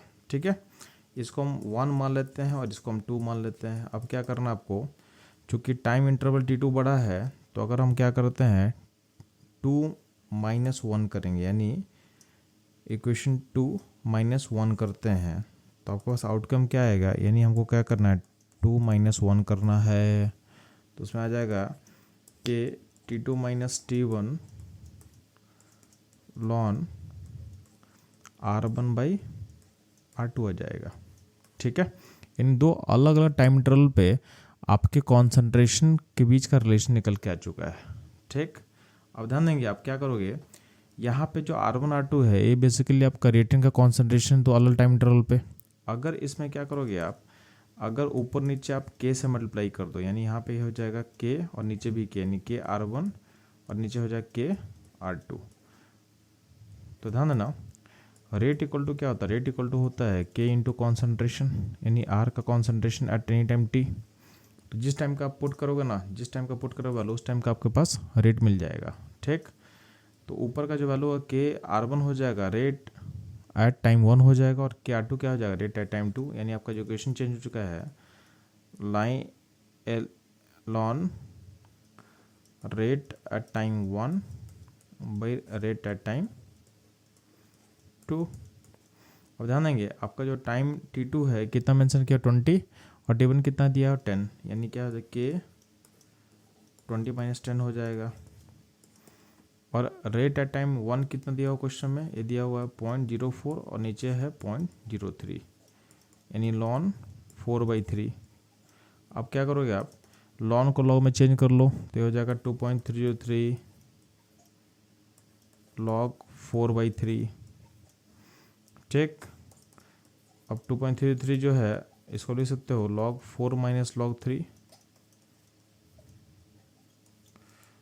यहाँ पे 2.33 होगा, log 4 का वैल्यू कितना होगा 0.6, log 3 कितना होता 0.48, तो ये हो जाएगा 2.303 और डिफरेंस हो जाएगा 0.12 का, और यहाँ पे जो वैल्यू है हो जाएगा K इंटू 10 हो जाएगा। ठीक, तो इससे आप जब अब K निकालते हो तो K का वैल्यू कितना हो जाएगा 2.303 इंटू 0.12 डिवाइडेड बाई कितना होगा 10 होगा। इस प्रोसेस में आपका K का वैल्यू निकल के आ जाएगा 0.0287 सेकेंड इनवर्स। ठीक है, तो के का वैल्यू मिल गया आपको। अब आपको टी हाफ पता करना है तो सिंपली क्या करोगे, टी हाफ और के में रिलेशन क्या होता है फर्स्ट ऑर्डर का, तो टी हाफ इक्वल होगा 0.693 बाई पॉइंट यानी के। अब के का वैल्यू को पुट कर दो, 0.693 डिवाइडेड 0.0287 का वैल्यू को पुट करो तो कितना आ जाएगा, ये वैल्यू आ जाएगा 24.1 सेकेंड के अराउंड आएगा ये वैल्यू। अब देखोगे तो हमारा जो ऑप्शन है किस आंसर से मैच करेगा, तो हमारा जो सॉल्यूशन है मैच कर ऑप्शन सी के साथ। तो इस क्वेश्चन का जो करेक्ट आंसर होगा ये होगा ऑप्शन सी। ये था इस क्वेश्चन का एनालिसिस। मूव करते हैं हम लोग नेक्स्ट क्वेश्चन पे। इस क्वेश्चन बोला गया है कि रिएक्टेंट के कॉन्सेंट्रेशन को हम डबल करते हैं तो उसका टी हाफ पे इम्पैक्ट नहीं पड़ता, यानी आपका टाइम हाफ जो है वो इंडिपेंडेंट रहता है। तो इस इन्फॉर्मेशन से आप बताओ इस रिएक्शन का ऑर्डर क्या होगा। तो ध्यान देंगे, अगर हम टी हाफ और रिएक्टेंट के इनिशियल कॉन्सेंट्रेशन रिलेशन को देखें तो T half is inversely proportional to initial concentration of reactant का पावर n-1। बात समझ में आए? तो आप ध्यान देंगे, अगर आप देखोगे कि टी हाफ आर नोट पे डिपेंड कब नहीं करेगा, जब n इक्वल टू क्या होगा, यानी ये वैल्यू होगा 0। अब n-1 0 कब होगा, जब n का वैल्यू क्या हो जाएगा इक्वल टू 1, यानी आपका ऑर्डर ऑफ रिएक्शन क्या हो जाएगा फर्स्ट, यानी आपका जो ऑप्शन डी होगा इस क्वेश्चन का करेक्ट आंसर। ठीक है, तो टी हाफ जो है इंडिपेंडेंट होता है कॉन्सेंट्रेशन से जब आपका ऑर्डर क्या होता है फर्स्ट। तो ये था इस क्वेश्चन का एनालिसिस। मूव करता हूँ लोग नेक्स्ट क्वेश्चन पे। इस क्वेश्चन बोला है कि रिएक्शन जो है 50% कंप्लीट होने में टाइम लेता है 2 घंटे का और 75% कंप्लीशन के लिए टाइम लेता है आपके पास 4 आवर्स का। तो बोला गया है इस रिएक्शन का ऑर्डर क्या होगा। तो ध्यान देंगे, इसको आप सिंपल अगर इसको रिप्रेजेंट करो तो आप अगर रिएक्टेंट अगर 100 होगा तो 100 से 50 जाने में टाइम लग रहा है 2 आवर्स का और 100 से 25 पहुंचने में आपका टाइम लग रहा है 4 आवर्स का। ठीक है, तो बेसिकली आप ऐसा देखोगे तो 50 से 25 का टाइम आप निकाल सकते हो ना। तो अगर आपको पता है कि 100 से 50 का टाइम 2 आवर्स है और 100 से 25 का टाइम 4 आवर्स है, तो 50 से 25 का टाइम कितना होगा 2 आवर्स का। अब ध्यान देंगे, 100 से जो 50 का टाइम है उसको हम टी हाफ बोल सकते हैं, यानी इस टाइम इंटरवल में आधा खत्म हो रहा है, और 50 से 25 का टाइम भी जो है उसको भी आप क्या बोल सकते हो, ये भी आपका टी हाफ है। तो आप देखोगे ये जो टी हाफ है, ये टी हाफ आपका कॉन्सेंट्रेशन पे डिपेंड नहीं कर रहा है। तो टी हाफ कॉन्सेंट्रेशन डिपेंड कब नहीं करता है, जब आपका जो ऑर्डर होता है फर्स्ट। ठीक है, तो इसका मतलब इस इन्फॉर्मेशन से आप बता सकते हो कि जो टाइम इंटरवल है जो टी हाफ का वैल्यू है वो इंडिपेंडेंट ऑफ कॉन्सेंट्रेशन है, यानी रिएक्टेंट के इनिशियल कॉन्सेंट्रेशन पे डिपेंड नहीं कर रहा है। यानी इस क्वेश्चन का ऑर्डर क्या हो जाएगा फर्स्ट, यानी ऑप्शन ए जो होगा इस क्वेश्चन का करेक्ट आंसर होगा। तो ये था इस क्वेश्चन एनालिसिस। मूव करता हम लोग नेक्स्ट क्वेश्चन में। इस क्वेश्चन में आपके सामने हाफ लाइफ दिया हुआ है एक एंजाइम कैटालाइज रिएक्शन का और से पूछा गया है टाइम बताना है जब आपका सब्सटेंस का कॉन्सेंट्रेशन डिक्रीज करेगा 1.28 मिलीग्राम पर लीटर टू 0.04 मिलीग्राम पर लीटर। तो ध्यान देंगे इसका जो ऑर्डर होगा ये फर्स्ट होगा। अब फर्स्ट ऑर्डर के अकॉर्डिंग हम चलते हैं तो ध्यान देंगे 1.28 से हमको मूव करना है 0.04 तक, तो इसका आधा कितना होगा, ये होगा 0.64। अब इसका हाफ होने में टाइम लगेगा, उसको बोलते हैं टी हाफ। और जो फर्स्ट ऑर्डर का टी हाफ होता है वो कॉन्सेंट्रेशन यानी इनिशियल कॉन्सेंट्रेशन ऑफ रिएक्टेंट से इंडिपेंडेंट होता है। अब 0.64 का आधा कितना होगा 0.32, तो यहाँ जो टी हाफ है वही टी हाफ यहाँ लगेगा, इन टाइम क्या लगेगा सेम लगेगा। 0.32 का आधा क्या होगा 0.16, यानी यहाँ का जो टाइम है वो सेम टी हाफ लगने वाला है। इसका हाफ कितना होने वाला है तो 0.8, यहाँ भी टाइम सेम लगने वाला टी हाफ। और 0.8 का हाफ कितना हो, ये पॉइंट यहाँ पे 0.08 होगा। ठीक है, और ये 0.08 का हाफ कितना होगा 0.04, यहाँ भी सेम टी हाफ आपको लगने वाला है। ठीक है, चूँकि ये सारा टी हाफ सेम है, क्यों सेम है, क्योंकि ये फर्स्ट ऑर्डर रिएक्शन है। तो आप देखोगे इस पूरे प्रोसेस में कितना टी हाफ लगने वाला है, तो आप चेक करना। तो टी हाफ का 1 2 3 4 5, यानी आपका जो टाइम लगेगा ये 5 टी हाफ के इक्वल होने वाला है। और टी हाफ का वैल्यू क्वेश्चन दिया हुआ है 138 सेकेंड, पुट कर दो तो 5 × 138, बस इसको आपको निकालना है। तो हो जाएगा 690 सेकेंड्स, यानी ऑप्शन सी जो होगा इस क्वेश्चन का करेक्ट आंसर होगा। तो ये था इस क्वेश्चन का एनालिसिस। मूव करता हम लोग नेक्स्ट क्वेश्चन पे। इस क्वेश्चन में हाफ लाइफ दिया हुआ है फर्स्ट ऑपरेशन का 1386 सेकेंड्स। आपसे पूछा गया है specific rate constant for the reaction. तो ध्यान देना, स्पेसिफिक रेट कांस्टेंट का मतलब क्या होता है, के। तो आपको के पता करना है, तो ध्यान देंगे फर्स्ट ऑर्डर का जो टी हाफ होता है उसके लिए फॉर्मूला क्या होता है, टी हाफ इक्वल टू होता है 0.693 बाई के। आपको के निकालना है तो के क्या होगा 0.693 बाई टी हाफ। अब टी हाफ के वैल्यू को पुट कर दो तो 0.693 डिवाइडेड बाई 1386। अब इसको ऊपर जो है आप लिख सकते हो 693 इंटू 10⁻³ डिवाइडेड बाई 1386। अब ये जो है दो बार में कैंसिल हो जाएगा, तो अल्टीमेटली हो जाएगा के इक्वल टू 10⁻³ यानी हो जाएगा 0.5 इंटू 10⁻³ सेकेंड इनवर्स। तो आप देखोगे आपका आंसर किससे मैच करेगा, तो हमारा आंसर ऑप्शन बी से मैच करेगा। तो ये था इस क्वेश्चन का करेक्ट आंसर एनालिसिस। मूव करता हम लोग नेक्स्ट क्वेश्चन पे। इस क्वेश्चन में आपके सामने एक फर्स्ट ऑपरेशन का 60% कंप्लीशन का टाइम दिया हुआ है 60 मिनट्स, यानी आप बोलोगे तो इसको ऐसा लिख सकते हो T 60% of this first operation equal to क्या होगा 60 मिनट्स। अब इस वैल्यू का यूज करके आपको बताना है इसी फर्स्ट ऑपरेशन का टी हाफ का वैल्यू क्या होगा, यानी टी 50% का वैल्यू आपको बताना है, ये आपको निकालना है। तो ध्यान देना, सबसे पहले इस क्वेश्चन को हम सॉल्व करेंगे शॉर्टकट से। तो ध्यान देना फर्स्ट ऑर्डर इक्वेशन में आपको याद होना चाहिए कि T 60% into 3 in 3 into T 60% equal to होता है 4 इंटू टी 50%, यानी टी हाफ का 4 टाइम्स के इक्वल होगा 3 इंटू टी 60%। अब वैल्यूज को पुट कर दो तो 3 इंटू टी 60 वैल्यू 60 दिया हुआ है, आपको टी 50 निकालना है यानी टी हाफ निकालना है, तो होगा 4 टी हाफ। तो इससे टी हाफ का वैल्यू कितना निकल के आ जाएगा, तो 180/4 यानी 45 मिनट्स। तो इसका जो ऑप्शन मैच करेगा हमारे साथ, ऑप्शन ए इसका करेक्ट आंसर हो जाएगा। तो ये था आपका शॉर्टकट तरीका। तो इसके लिए आपको ये रिलेशन याद होना चाहिए कि 3t 60% इक्वल टू क्या होगा 4t 50%। तो अगर आपको ये याद है, अच्छा ये रिलेशन वैलिड किसके लिए होगा, तो वैलिड होगा आपके फर्स्ट ऑर्डर रिएक्शन के लिए। तो ये क्वेश्चन बहुत इजीली आप बना सकते हो। अब ध्यान देंगे अगर इसको हम जनरल तरीके से बनाएं तो इसको कैसे बनाएंगे हम लोग, तो सिंपली है, आपको पता होना चाहिए के टी इक्वल टू क्या होगा लॉन R0/RT। तो आपको पहले अब के निकालो, तो के कैसे निकलेगा, टाइम आपके पास 60 है, लॉन R0/RT। तो R0 मानोगे तो चूंकि 60% खत्म हो रहा है तो बचेगा कितना 40% बचेगा, यानी 0.4 R0 बचेगा। तो ये वैल्यू हो जाएगा लॉन, ये कैंसिल करो तो क्या हो जाएगा 10/4 हो जाएगा। ठीक, लॉन को लॉग में चेंज करो तो क्या होगा 2.33 लॉग 10/4। इसको सॉल्व करो तो क्या हो जाएगा 2.33 लॉग 10 माइनस लॉग 4।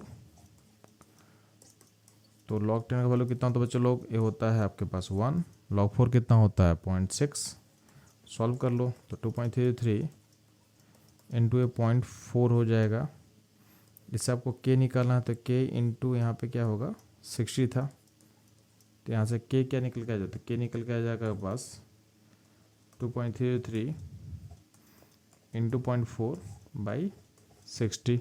इसको सॉल्व करें तो क्या होगा, यहाँ पे इसको यहाँ पे जीरो को यहाँ ले लो, 4 से 60 कितना बना कटेगा, तो एक कटेगा आपके 15 टाइम्स में। तो ऊपर हो जाएगा आपके पास वैल्यू जो होगा ये हो जाएगा आपके पास 4 से मल्टीप्लाई करो इस नंबर को, तो नीचे यहाँ, अच्छा यहाँ से आप इसको कैंसिल कर चुके हो तो 15 टाइम में कट कैंसिल हो चुका होगा, तो हो जाएगा 2.303 डिवाइडेड बाई 150। इसको यहीं पे छोड़ देते हैं। ठीक है, अब हमको निकालना क्या है, हमको निकालना है आपके टी हाफ के वैल्यू को। तो टी हाफ इक्वल टू क्या होगा 0.693 बाई के, और के का जो वैल्यू सो पुट कर दो यहाँ पे तो क्या होगा 0.693 बाई के का वैल्यू होता है यहाँ पे 2.33 नीचे होगा, और इसका जो 150 था ऊपर चला जाएगा यहाँ पे। ठीक है, अब इसको हमको सॉल्व करना है, तो सॉल्व करते हैं। तो ध्यान देना, इसका जब कैलकुलेशन करोगे आप तो ये नियरली इक्वल टू क्या हो जाएगा, ये 45 मिनट्स के आसपास इसका वैल्यू आ जाएगा। तो अब ध्यान देना, इस तरीके से भी अपना आंसर जो है, आंसर जो आएगा ऑप्शन ए के साथ मैच करेगा। तो आपको जो तरीका आसान लगे उस तरीके को फॉलो कर लो। नीट के लिए आपको एडवाइस किया जा रहा है कि इस रिलेशन को आप याद कर लो।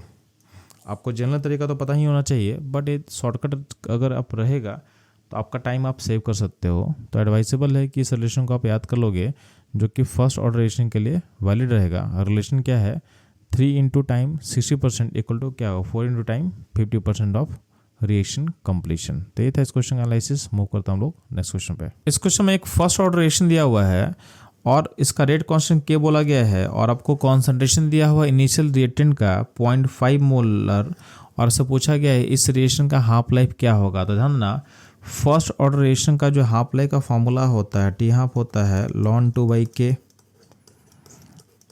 इसमें रिएक्टेंट का कॉन्सेंट्रेशन आता ही नहीं है, रिएक्टेंट का कॉन्सेंट्रेशन से इंडिपेंडेंट होता है।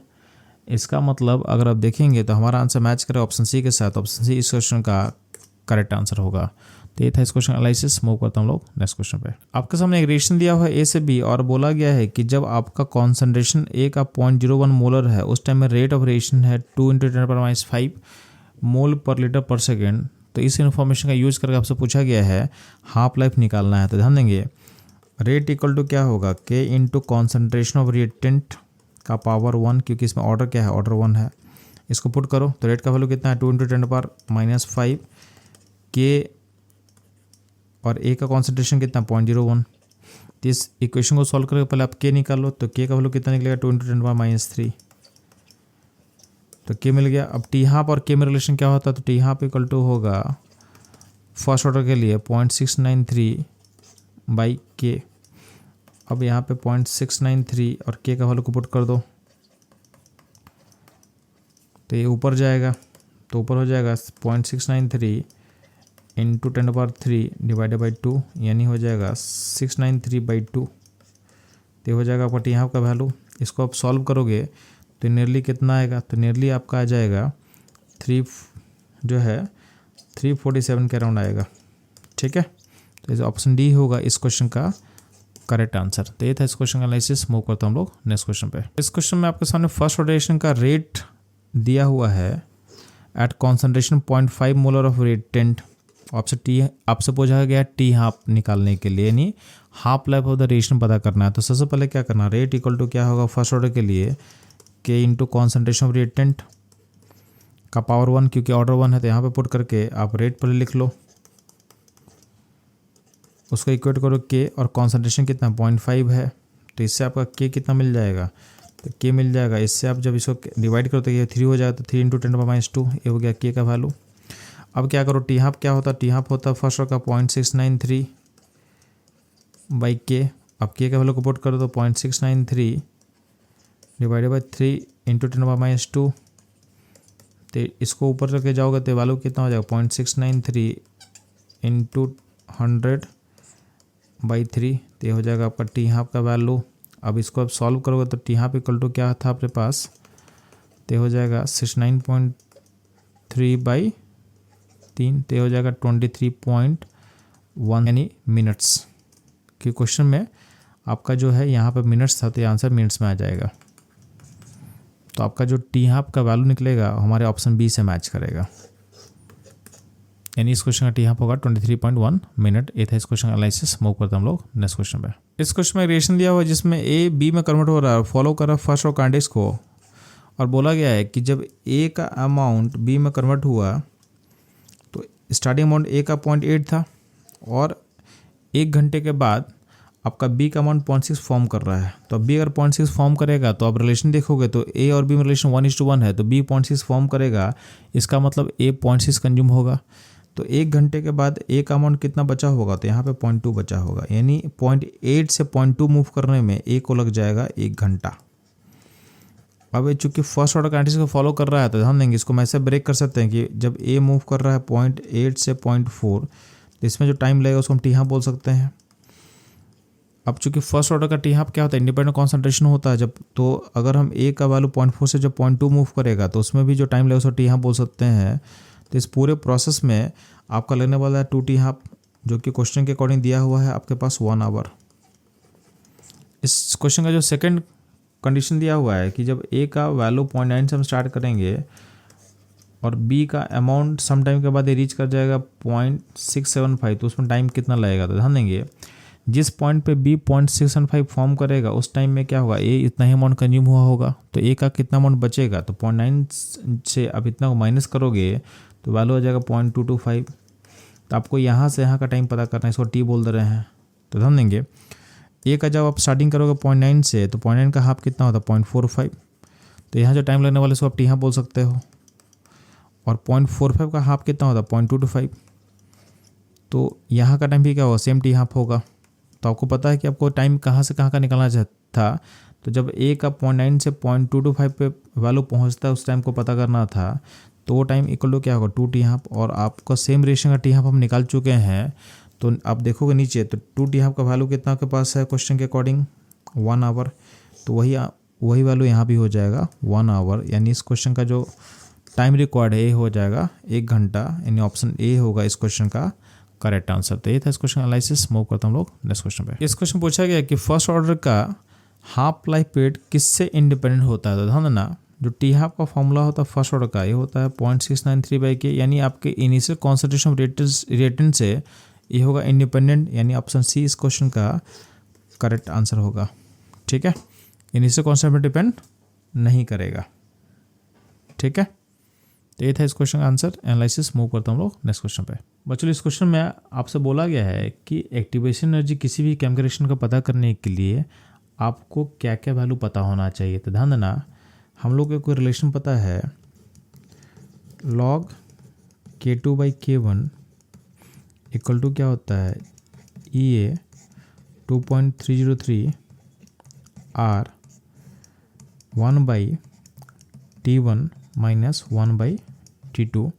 अब इस रिलेशन में ध्यान देना आपके सामने T1 टेम्परेचर है, उस पर वैल्यू K1 होता है और T2 पे क्या होता है K2 होता है। और यहाँ पे आपका जो R है ये आपका गैस कांस्टेंट है जिसका वैल्यू मुझे पता होता है, और यहाँ पे अननोन क्या है EA एक्टिवेशन एनर्जी है। तो अगर मेरे को T1 K1 T2 K2 पता अगर होगा तो बाकी सारा चीज़ हमको नोन है, तो यहाँ से आप क्या कर सकते हो एक्टिवेशन एनर्जी आप निकाल सकते हो। यानी आपको बेसिकली क्या पता होना चाहिए था, आपको रेट कांस्टेंट यानी जो K का वैल्यू है 2 डिफरेंट टेम्परेचर पर अगर आपको पता होगा तो उस केस में आप एक्टिवेशन एनर्जी किसी भी केमिकल रिएक्शन का इजीली आप निकाल सकते हो। तो इस क्वेश्चन का जो करेक्ट आंसर होगा ये होगा ऑप्शन 4। तो बच्चों लोग मूव करते हैं हम लोग नेक्स्ट क्वेश्चन पे। बच्चों लोग इस क्वेश्चन में बोला गया कि कौन सा plot ln K versus 1/T क्या होगा करेक्ट होगा। तो ध्यान देना आपका जो रहने से क्वेश्चन होता है क्या होता है K equal to A E का पावर माइनस EA/T होता है। अब दोनों साइड अगर आप लॉन लेते हो तो ln K इक्वल टू क्या होगा ln A माइनस EA/T होगा। इसको आप अरेंज कर लो तो ln K माइनस EA/R को आप लिख लो अलग से और 1/T कर लो प्लस ln A कर लो। जिसमें ध्यान देना आपको जो ग्राफ प्लॉट करना है वो प्लॉट करना है ln K वर्सेस 1/T। तो आपका ये y की तरह है और ये आपका x की तरह है, तो माइनस EA बाई जो r है ये आपका क्या हो जाएगा, ये हो जाएगा स्लोप यानी m, और ln A हो जाएगा आपका इंटरसेप्ट।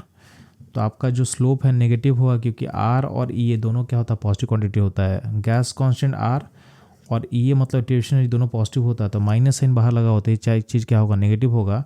यानी आपके ग्राफ का जो है ln K वर्सेस 1/T का जो ग्राफ का स्लोप होगा नेगेटिव होगा। तो स्लोप नेगेटिव बस एक ही जगह दिया हो कहाँ पे ऑप्शन 4 में, तो 4th नंबर जो होगा इसका करेक्ट आंसर होगा। बाकी हर केस में स्लोप क्या पॉजिटिव है तो उसको आप हटा सकते हो। तो ये था इस क्वेश्चन का एनालिसिस। मूव करता हूँ लोग नेक्स्ट क्वेश्चन पे। बच्चों इस क्वेश्चन बोला गया है कि आपका रेट ऑफ रिएक्शन क्वाड्रपल्स होता है, नहीं आपका 4 टाइम्स इंक्रीज होता है जब आप टेम्परेचर को चेंज करते हो from 27 degree centigrade to 57 degree centigrade. तो 27 का मतलब होगा बच्चों कितना, तो ये होगा 300 केल्विन। ठीक है, और 57 का मतलब कितना होगा, तो होगा 330 केल्विन। तो 300 केल्विन से 330 केल्विन करने में आपका 4 टाइम्स आपका रेट ऑफ रिएक्शन बढ़ता है, यानी आपका जो K है रेट कांस्टेंट वो भी क्या होगा K से 4K होगा। तो आप इस इक्वेशन में क्या करो log K2/K1 equal to activation energy 2.303 R 1/T1 minus T2। इसमें पुट करना चाह रहे हो वैल्यूज़ को पुट करना स्टार्ट करो तो यहाँ पे रेशियो ए हो जाएगा log 4 हो जाएगा, और यहाँ पे ई ए का वैल्यू को निकालना है 2.303 यहाँ पे पुट करोगे, और आर का वैल्यू पुट करोगे 8.314, टी होगा T1 हो जाएगा कितना तो 300, और T2 हो जाएगा 330। अब इसको आप सॉल्व करोगे तो सॉल्व करके अल्टीमेटली जो log 4 है, log 4 क्या होगा तो ध्यान देंगे log 4 को आप ले सकते हो 2 का स्क्वायर यानी 2 log 2, तो log 4 होता है 0.6 के आसपास, तो ये वैल्यू हो जाएगा 0.6। बाकी ई ए है, और यहाँ पे आपको कैलकुलेशन करना बाकी रह गया, तो यहाँ पे होगा 300 इंटू 330, 330 माइनस 300। अब इसको सॉल्व करके जब आप ई ए निकालोगे तो ई ए का जो वैल्यू आ जाएगा in terms of kilo joule, ये जो वैल्यू है जूल में निकलेगा। इसको किलो जूल में करने के लिए आप क्या करोगे 1000 डिवाइड करोगे तो ये मैच करेगा आपके ऑप्शन 1 के आंसर के साथ। तो इस क्वेश्चन का करेक्ट आंसर होगा ऑप्शन 1। ये था इस क्वेश्चन का एनालिसिस एंड सॉल्यूशन। मूव करते हम लोग नेक्स्ट क्वेश्चन पे। इस क्वेश्चन में आपके सामने एक असर्शन लिखा हुआ है। असर्शन में लिखा हुआ है a reaction can have zero activation energy. तो ध्यान देंगे पहले हम जीरो एक्टिवेशन एनर्जी का मतलब समझेंगे और देखेंगे इसका पॉसिबिलिटी एग्जिस्ट करता है कि नहीं करता है। तो ध्यान देना, अगर आप अरेंज इक्वेशन को फॉलो करते हो तो ध्यान देना आपका फॉर्मूला क्या होता है अरेंज का, के इक्वल टू ए ई का power minus E A by R T. अगर हम एक्टिवेशन के वैल्यू को जीरो पुट कर देंगे इस क्वेश्चन में तो उस केस में के इक्वल टू ए हो जाएगा। इसका फिजिकल मतलब ये है कि आपका जितना भी कॉलिजन हो रहा है सबसे आपका रिएक्शन ऑकर कर रहा होगा। In every collision results in the formation of product, जो कि रियलिटी में पॉसिबल नहीं हो सकता है। तो आप बोल सकते हो कि किसी भी रिएक्शन का एक्टिवेशन जीरो पॉसिबल नहीं है फिजिकली इन रियलिटी में। तो ध्यान देंगे इसका जो पहला असर्शन है क्या होगा, इनकरेक्ट हो जाएगा। हम बात करते हैं रीजन में, तो रीजन ध्यान देना, रीजन क्या लिखा हुआ है, the minimum extra amount of energy absorb by the reactant molecule so that their energy becomes equal to threshold value is called activation energy. तो स्टेटमेंट जो है यानी जो रीजन आपका दिया हुआ है एक करेक्ट है। आप ग्राफ देखोगे तो पॉइंट है ये रिएक्टेंट पार्टिकल होता है, इस एनर्जी को हम बोलते हैं थ्रेशोल्ड एनर्जी, इसको बोला गया है थ्रेशोल्ड एनर्जी। तो रिएक्टेंट पार्टिकल को जो एनर्जी आप देते हो टू रीच थ्रेशोल्ड एनर्जी उसको बोला गया है एक्टिवेशन एनर्जी। यानी आपका जो रीजन दिया हुआ है रीजन करेक्ट है। तो आपका असर्शन फॉल्स है, रीजन करेक्ट है। तो किस ऑप्शन से मैच करेगा हमारा आंसर, हमारा आंसर मैच करेगा ऑप्शन बी के साथ। तो ये था इस क्वेश्चन का एनालिसिस। मूव करते हैं हम लोग नेक्स्ट क्वेश्चन पे। इस क्वेश्चन में आपके सामने एक रिएक्शन दिया हुआ है जिसमें रिएक्टेंट ए है और आपका जो प्रोडक्ट है वो बी है, और इंथैल्पी ऑफ रिएक्शन दिया हुआ है -4.2 किलो जूल पर मोल। यानी आपका जो डेल्टा एच रिएक्शन का नेगेटिव है। इसका मतलब हम लोग क्या इन्फरेंस निकाल सकते हैं कि आपका रिएक्शन जो होगा एक्सोथर्मिक होगा। इसका मतलब जो है आपका जो प्रोडक्ट का एनर्जी है यानी जो बी का एनर्जी होगा उसका वैल्यू ए की एनर्जी से लोअर होना चाहिए। अगर रिएक्शन एक्सोथर्मिक है मतलब जो होगा उसका प्रोडक्ट का जो एनर्जी होगा रिएक्टेंट से क्या हो लोअर होगा। साथ में आपको क्या दिया हुआ है कि आपका इंथैल्पी ऑफ एक्टिवेशन दिया हुआ 9.6 किलो जूल पर मोल, यानी आपका जो एक्टिवेशन एनर्जी है वो 9.6 दिया हुआ है। अब आपसे बोला गया है कि आपको पता करना है कि कौन सा करेक्ट पोटेंशियल एनर्जी प्रोफाइल होगा। तो ध्यान देंगे आपको पहले चेक करना है कि किस में आपका रिएक्टेंट का एनर्जी प्रोडक्ट से ज़्यादा है। तो ध्यान देंगे पहले वाले में ए सेटिस्फाई नहीं कर रहा है क्योंकि इसमें जो रिएक्टेंट ए है उसका एनर्जी बी से क्या है लोअर है। आप देखोगे बी वाले प्रोफाइल ऑप्शन में तो वहाँ भी ए का जो एनर्जी होगा बी से क्या होगा लोअर है। ठीक, आप सी चेक करो, सी में देखोगे तो ए का जो एनर्जी है बी से क्या हाइयर, यानी आपका जो प्रोडक्ट है बी है उसका एनर्जी क्या लोअर है।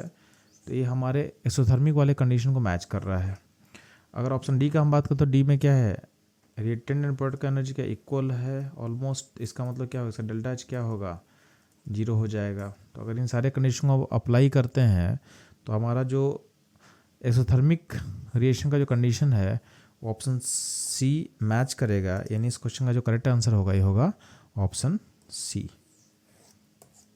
तो ये था इस क्वेश्चन का एनालिसिस। मूव करता हम लोग नेक्स्ट क्वेश्चन पे। इस क्वेश्चन में आपके सामने लॉन के वर्सेस 1/t का जो ग्राफ होता है, यानी जो आपका अरहेनियस इक्वेशन से जो हम निकाल सकते हैं, उसका स्लोप आपको दिया हुआ है। स्लोप का वैल्यू कितना दिया हुआ है? ये वैल्यू दिया है -5 × 10³ केल्विन। ठीक, अब आपको पता है क्या करना है, आपको पता करना है इस डाटा का यूज करके एक्टिवेशन एनर्जी के वैल्यू को पता करना है। तो ध्यान देंगे, अगर आपको रिलेशन याद हो तो उसको लिखेंगे, तो आप लिख सकते हो लॉन के इक्वल टू क्या होता है -EA/r।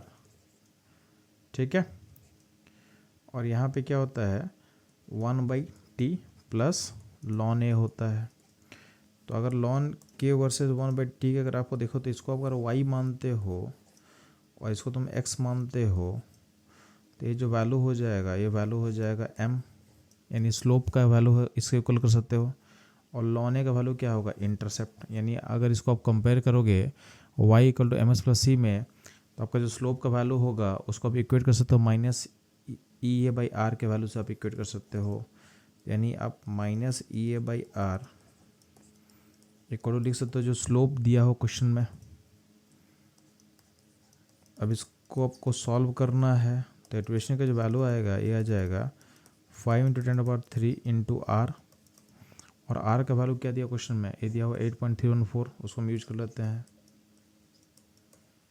अब इसको जब सॉल्व करके यहाँ पे जब लिखोगे, तो ये का वैल्यू निकल के आ जाएगा 4157 जूल, और in terms of kilo joule क्या होगा? तो हो जाएगा, इसको डिवाइड करोगे आप 1000 से, तो वैल्यू आ जाएगा 41.570 किलो जूल। यानी इसका नियरेस्ट जो आंसर होगा, ये आंसर होगा बी, यानी 41.5 किलो जूल पर मोल।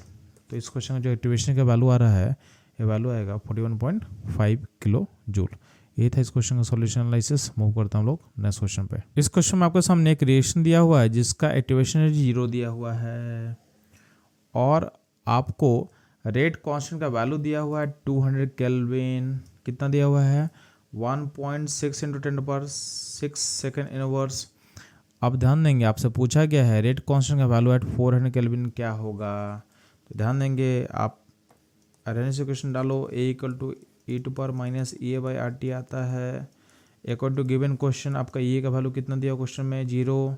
इसको पुट करोगे तो ये पूरा का पूरा टर्म क्या हो जाएगा? 0 हो जाएगा। तो e का पावर 0 क्या हो जाएगा? ये हो जाएगा 1, यानी आपका k = क्या हो जाएगा? a।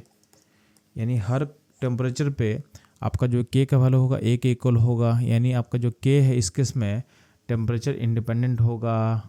तो आप ध्यान देना, यानी k का वैल्यू हर टेम्परेचर पे सेम होगा। तो k का वैल्यू हमको दिया हुआ था 200 केल्विन पे, जो वैल्यू इस टेम्परेचर पे है वही वैल्यू होगा आपके 400 केल्विन पे भी, यानी टेम्परेचर चेंज करने से k चेंज नहीं करेगा इस केस में। तो आपका जो आंसर सेम होगा, यानी जो k दिया हो तो क्वेश्चन में वही k आपका आंसर हो जाएगा।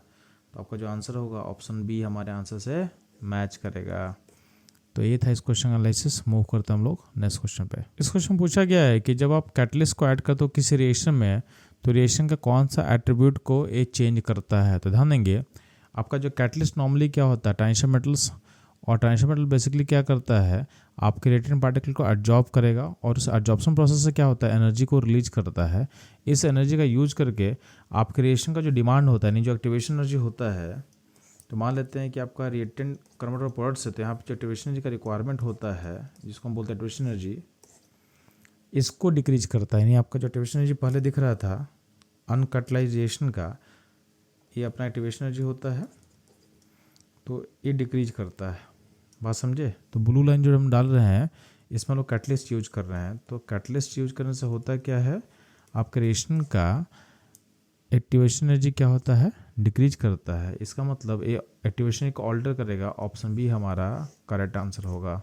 तो ये था इस क्वेश्चन का एनालिसिस। मूव करता हम लोग नेक्स्ट क्वेश्चन पे। इस क्वेश्चन में बोला गया है कि अगर हमको रिएक्शन का एक्टिवेशन पता करना है, तो हमको किस ग्राफ का स्लोप चाहिए होगा। तो ध्यान देंगे, बहुत सिंपल है। आपको रिलेशन पता है, लॉन के वर्सेस अगर 1/t का रिलेशन लिखे तो क्या हो जाएगा? लॉन के equal to -E/r 1/t plus लॉन ए। तो अगर लॉन के को आप y मानते हो और 1/t को आप x मानते हो, तो ये पार्ट हो जाएगा स्लोप, और लॉन ए हो जाएगा c। तो अगर आप लॉन के वर्सेस 1/d के ग्राफ को प्लॉट करोगे तो उस केस में जो -EA/r होगा स्लोप बताएगा, और स्लोप के वैल्यू को अगर हम इसे इक्वेट करेंगे तो चूंकि r क्या गैस कांस्टेंट है तो उसका यूज करके हम EA यानी एक्टिवेशन के वैल्यू को निकाल सकते हैं। यानी इसका जो करेक्ट आंसर होगा ये होगा ऑप्शन ए, यानी ln k वर्सेस 1/d का ग्राफ प्लॉट करके हम उसका स्लोप का यूज करके एक्टिवेशन एनर्जी को निकाला जा सकता है। तो ये था इस क्वेश्चन का एनालिसिस। मूव करते हैं हम लोग नेक्स्ट क्वेश्चन पे। इस क्वेश्चन में आपसे किसी रिएक्शन का एक्टिवेशन एनर्जी के वैल्यू के बारे में पूछा जा रहा है और आपको इन्फॉर्मेशन दिया हुआ है कि उस रिएक्शन का रेट है डबल होता है अगर आप टेम्परेचर को इंक्रीज करते हो 20 डिग्री टू 35 डिग्री सेंटीग्रेड। तो ध्यान देंगे इस क्वेश्चन को सॉल्व करने के लिए सिंपली आपको इक्वेशन यूज करना है log K2/K1, यहाँ पे होगा EA/2.33 R 1/T1 minus 1/T2। तो अगर बात किया जा रहा है कि रेट डबल हो रहा है तो आपको पता है कि रेट इक्वल टू क्या होता है K into concentration to power some number जिसको हम ऑर्डर बोलते हैं। तो ध्यान देना अगर आप टेम्परेचर इंक्रीज कर रहे हो तो कॉन्सेंट्रेशन में कुछ चेंज तो होगा नहीं, तो अल्टीमेटली चेंज होता है क्या है कि जब हम टेम्परेचर बढ़ाते हैं तो आपका K इंक्रीज करता है। तो अगर आपका रेट डबल होगा तो K भी क्या होगा डबल होगा। यानी सिंपली बेसिकली क्या है अगर T1 पे अगर K1 दिया हुआ वैल्यू और T2 पे आपका K2 दिया हुआ है तो अगर बोला गया है कि रेट डबल हो रहा है इसका मतलब आपका जो K का वैल्यू डबल होगा। यानी इसका मतलब क्या है K2/K1 का रेशियो क्या दिया क्वेश्चन में, ये दिया हुआ 2 दिया हुआ है, इसको आपको यूज करना है। ठीक है, अब ध्यान देंगे इसमें जो टेम्परेचर दिया हुआ क्वेश्चन में है डिग्री सेंटीग्रेड में, लेकिन जो इक्वेशन में हम टेम्परेचर यूज करेंगे उसको यूज करना होगा केल्विन में यूज करना पड़ेगा। तो सबसे पहले क्या करोगे आप जो डिग्री सेंटीग्रेड का टेम्परेचर है उसको आप केल्विन में चेंज करोगे। तो 20 डिग्री को आप केल्विन में चेंज करोगे तो कितना होगा 293, एंड 35 डिग्री को चेंज करोगे केल्विन तो क्या होगा ये हो जाएगा 308। अब इसको बस पुट करो आप। तो ध्यान देंगे log K2 जो K1 का वैल्यू है आपके पास कितना है, ये आपके पास 2 है। EA एक्टिवेशन जिसको आपको निकालना है 2.303, R का वैल्यू कितना होगा 8.314। ठीक है, और 1/T1 का वैल्यू कितना हो जाएगा 293 माइनस 1/T2 यानी ये हो जाएगा 308। अब ध्यान देना इसको सॉल्व करते हैं हम लोग तो ये वैल्यू हो जाएगा log 2 यानी K2/K1 का वैल्यू को पुट कर देना है कितना बच्चों लोग, ये पुट कर देना आपको 2 पुट कर देना है। तो यानी क्या होगा log 2 equal to EA divided by 2.303 into 8.314, और यहाँ पे जब सॉल्व करो तो क्या हो जाएगा ये हो जाएगा 293 इंटू 308 और ऊपर हो जाएगा 308 माइनस 293। अब ध्यान देना log 2 वैल्यू कितना होता है 0.30 होता है, इसको ले लिए। EA का वैल्यू आपको निकालना है। अब ध्यान देंगे जब इसको आप मल्टीप्लाई करोगे तो ये वैल्यू नियरली हो जाता है 19 पॉइंट समथिंग होगा। तो वैल्यू निकल के आ जाएगा 19 पॉइंट अराउंड आपके पास आने वाला है 1 के आसपास आएगा। ठीक है, और यहाँ पे ध्यान देना ये वैल्यू हो जाएगा 15 ऊपर में, ये हो जाएगा 293 एंड 308 हो जाएगा। अब ध्यान देना अगर आप ऑप्शन चेक करते हो तो ऑप्शन है ना, ऑप्शन जो भी दिया हुआ है उसमें काफ़ी डिफरेंस है। इसका मतलब क्या है कि थोड़ा बहुत हम अप्रोक्सीमेशन क्वेश्चन में ले सकते हैं ड्यूरिंग कैलकुलेशन, तो उसको हम यूज कर लेते हैं।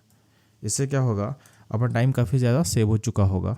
तो ध्यान देना आप क्या करो यहाँ जो 19 वैल्यू लिया हुआ है ना इसको आप 20 मान लो, थोड़ा सा इसको हम 20 मान लेते हैं, नियरली 20 हो जाएगा। इससे क्या होगा कैलकुलेशन ईजी हो जाएगा। यहाँ पे क्या होगा 15 है आपके पास, जो 293 है और 308 है, इसमें क्या करना एक वैल्यू को इंक्रीज करो।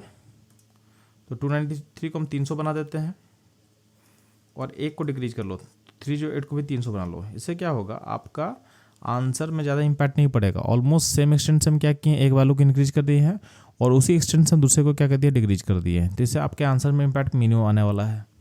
ठीक, अब आप जब EA के लिए सॉल्व करोगे तो ध्यान देंगे तो EA इक्वल टू क्या होगा तो 0.3 इंटू 20 इंटू 300 इंटू 300 और डिवाइडेड बाई क्या होगा 15, ये होगा ई का वैल्यू।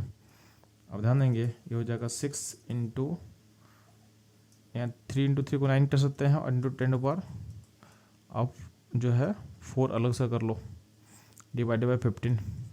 अब ध्यान देंगे यहाँ से एक जीरो ले लो तो क्या हो 6 इंटू 90 इंटू 10/3 होगा और नीचे 15 होगा।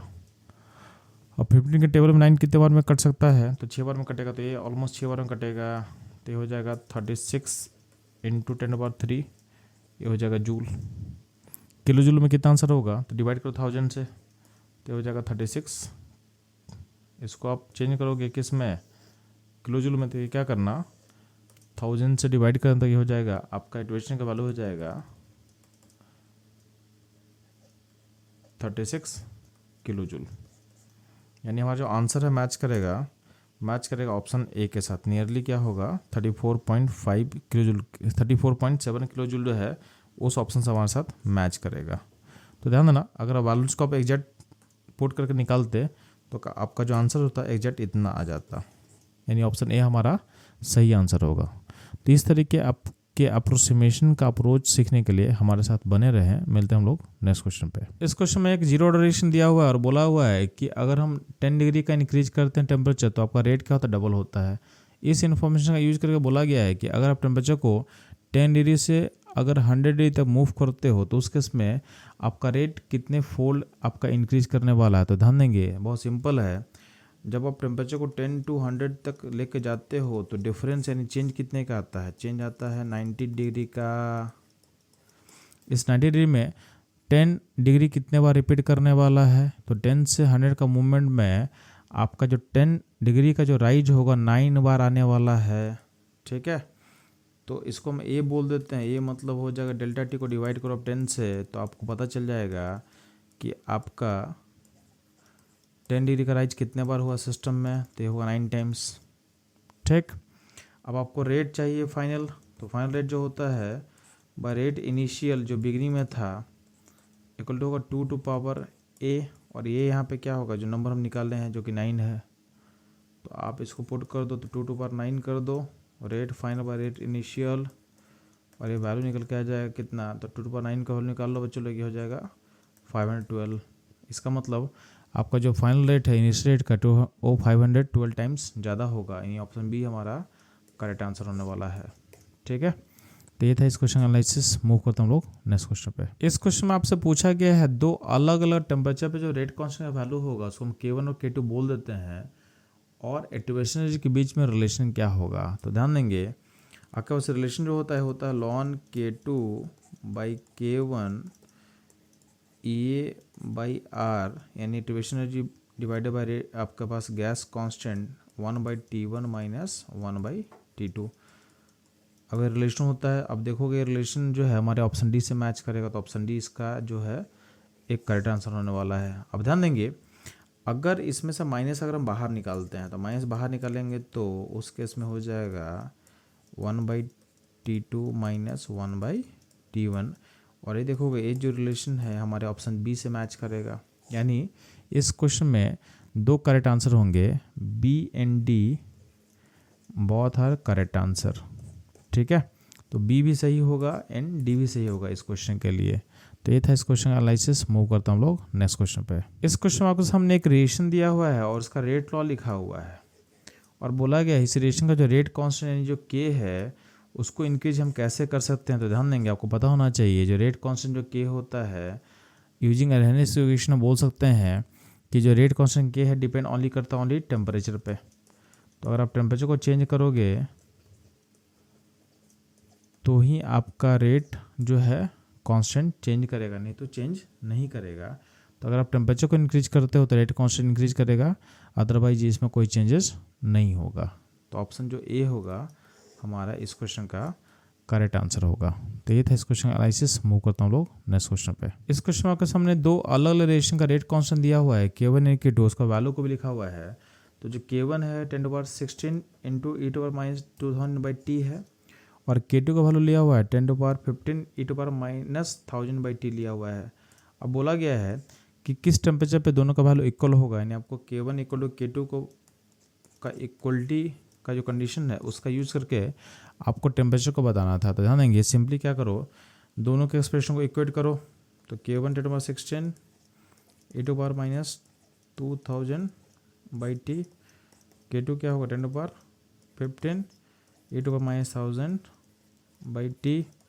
अब ध्यान देना, तो इसको यहाँ से इसको डिवाइड कर दो इधर, तो हो जाएगा 10 और ये हो जाए, इसको यहाँ पे डाल दो इधर में, तो ये हो जाएगा e⁻−1000 + 2000 डिवाइडेड बाई टी, यानी आपके पास हो चुका होगा e⁻1000 by T equal to होगा 10। अब दोनों साइड आप लॉन ले लो, तो लॉन लोगे तो क्या होगा, आपका लॉन ले से ई हट जाएगा, तो क्या होगा यहाँ पे 1000 टी आ जाएगा, और यहाँ पे क्या होगा, यहाँ पे होगा लॉन 10। अब लॉन 10 जो होता है, लॉन 10 क्या होगा, चलो ये होगा 2.303 log 10 का वैल्यू क्या होता है 1 हो जाएगा, तो 1 का हटा दो, यानी अल्टीमेटली क्या होगा, ये हो जाएगा 2.303 हो जाएगा। यानी आप बोल सकते हो कि 1000 बाई टी इक्वल टू क्या होगा 2.303, तो टी क्या हो जाएगा 1000 बाई 2.303, यानी आपका जो आंसर होगा हमारे ऑप्शन बी से मैच कर रहा है। तो ऑप्शन बी जो होगा इस क्वेश्चन का करेक्ट आंसर होगा। तो ये था इस क्वेश्चन का एनालिसिस। मूव करता हम लोग नेक्स्ट क्वेश्चन पे। इस क्वेश्चन में आपके रिएक्शन का रेट कांस्टेंट का डिपेंडेंस बताया हो टेम्परेचर पे यूजिंग रेहनेस इक्वेशन, और बोला गया है कि अगर आपको एक्टिवेशन एनर्जी पता करना रिएक्शन का, तो किसका प्लॉट करना पड़ेगा। तो ध्यान देंगे, आपको पता होना चाहिए log K